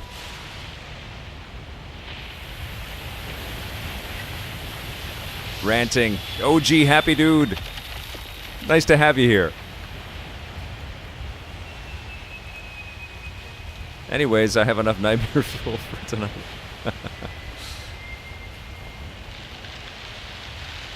So what was that? Was that a dream sequence?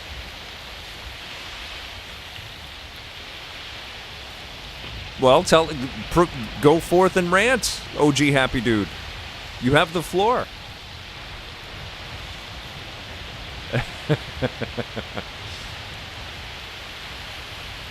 No, I'm good. Well, you are the happy dude. I like that. Oh, mixtape! I can't wait for that too. Man, picking the stuff to be most excited about for in 2026, impossible. Grand Theft Auto 6. Okay, so where are we pointing this light?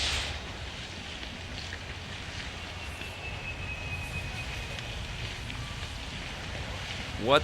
They're little monsters. What? Oh, we have a little turret sequence.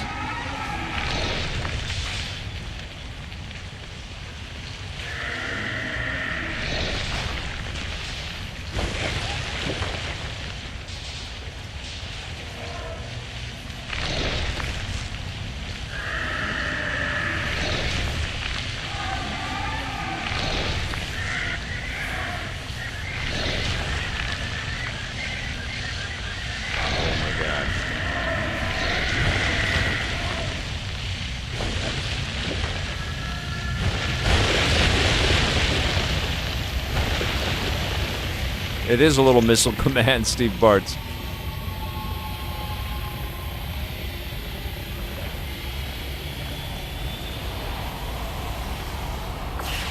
Yeah, dispatch looks cool. OG happy dude. Okay, now what? I'm freaking stoked for Lego Batman. I know, but I love the Batman, and TT Games loves Batman. I think they're going to get us close to Arkham with cute little characters.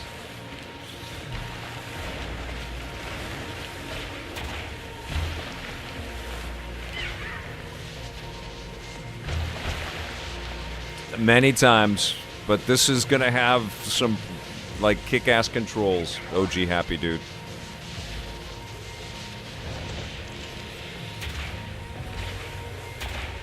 Max Payne remake. Oh, yes. Wolverine from Insomniac. Come on.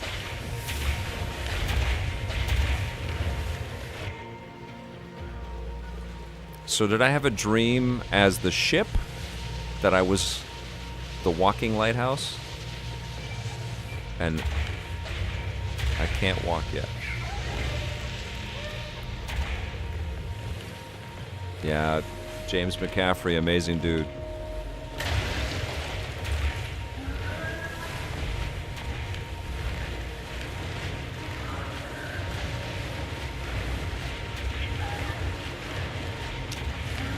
I'm sure this is coming to Switch 2. Who's asking that? Robert Tolan. Is this game available on Switch? I don't know if it'll run on the Switch 1, but I'm sure it's coming to Switch 2. You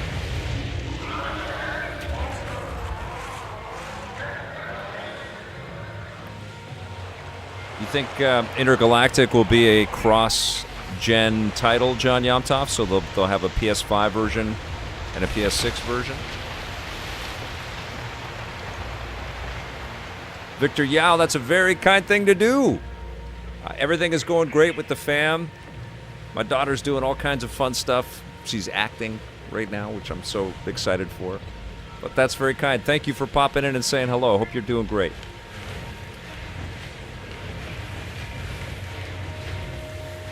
I don't think the original Switch could run this with all the effects that this has got going on. All the characters moving.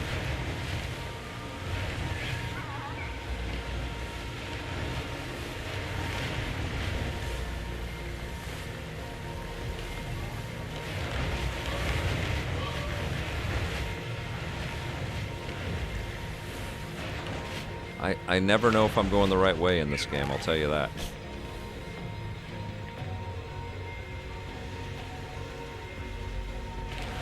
Okay, here we go.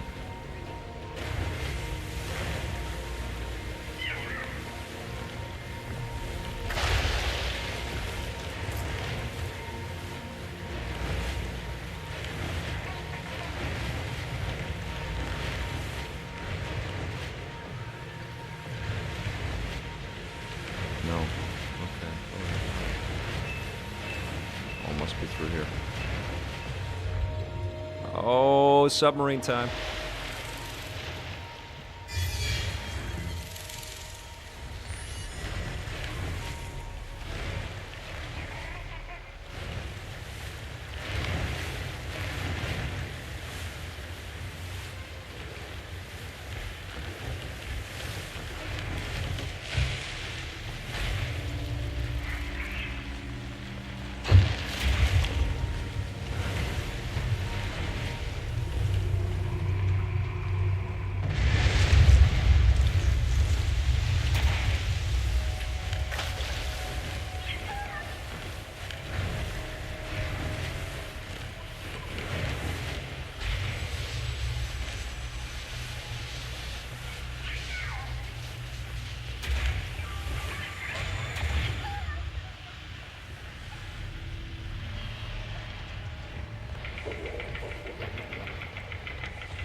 Guys, pretty handy having two bird helpers like that.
That's cool.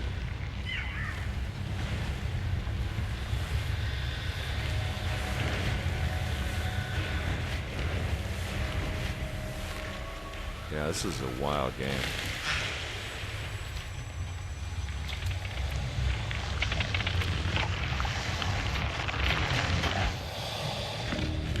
It's kind of disgusting in a way, in a cute way.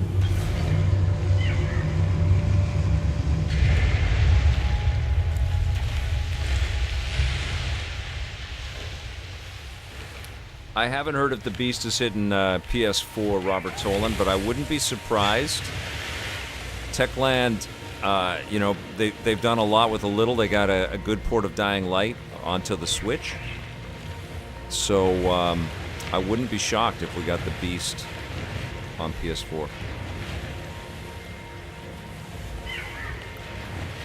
That's potentially millions of copies sold right there, you know? Oh, I came out from here. Okay. Confused.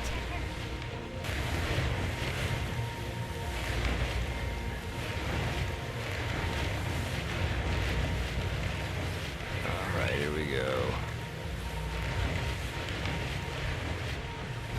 Nope. Where am I going?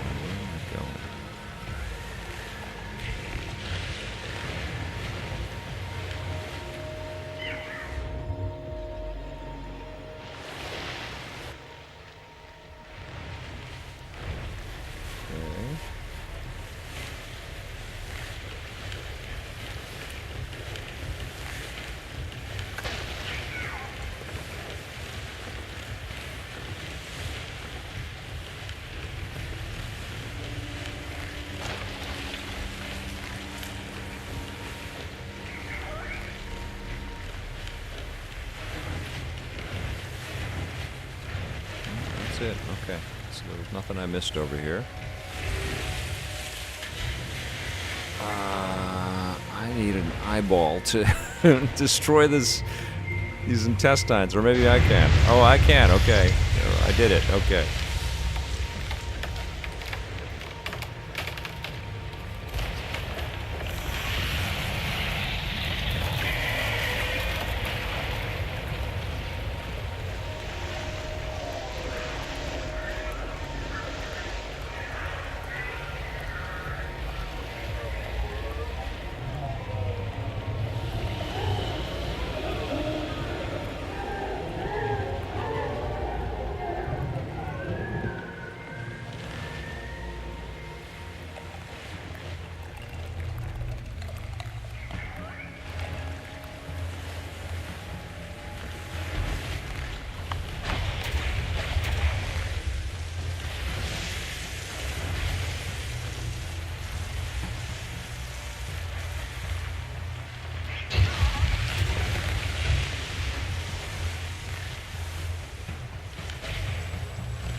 Yeah, a lot of Oddworld in this.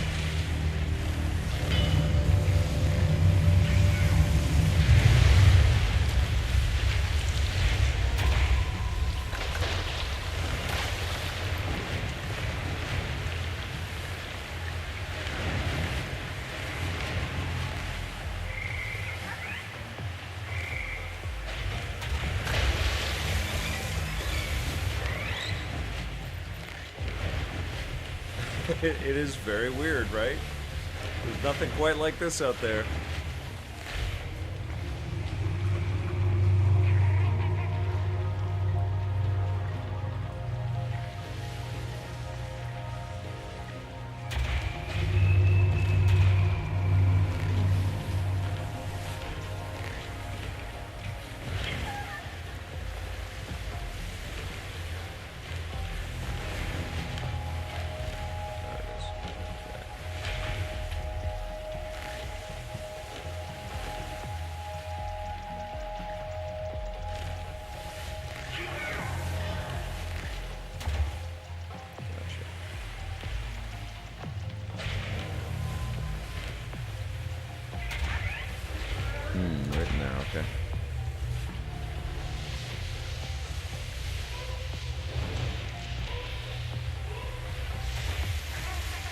Hey, little buddy.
Here we go.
This does feel like, in some places, like some of those old perspective puzzles from early PlayStation days when devs were working with... It's very point-and-click adventure.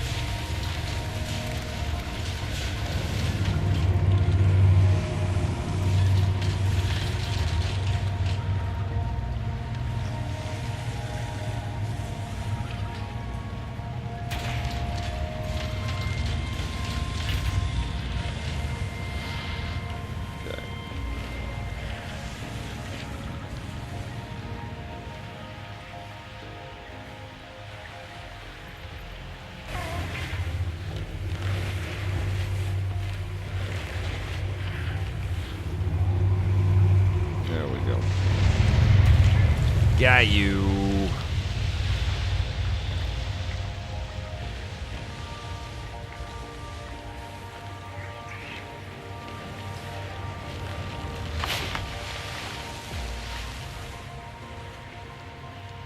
Blue Jays game is about to start. Oh my God, it's 5 o'clock. I'm addicted to this game. It's amazing. Oh, man. This is so fun. I think that's it. I'm going to watch the game. Thank you, Ephesian Gaming. I'm going to make myself some dinner and chill out with my fam and watch some Blue Jays. Let's go, Jays. You got to win this. Game 7. But thank you all so much. Thanks for watching. Thank you for hitting the sub button on YouTube and for hitting the follow button on Twitch. Thank you to all the new subscribers and the new followers on the channels. Thanks for your super chats and just your support. Thanks for raiding the channel as well. Appreciate that so much. We will see you tomorrow. I'm going to be streaming some Ninja Gaiden 4. Oh my God, I can't wait. Thanks, guys. We'll see you soon. And until then, play forever.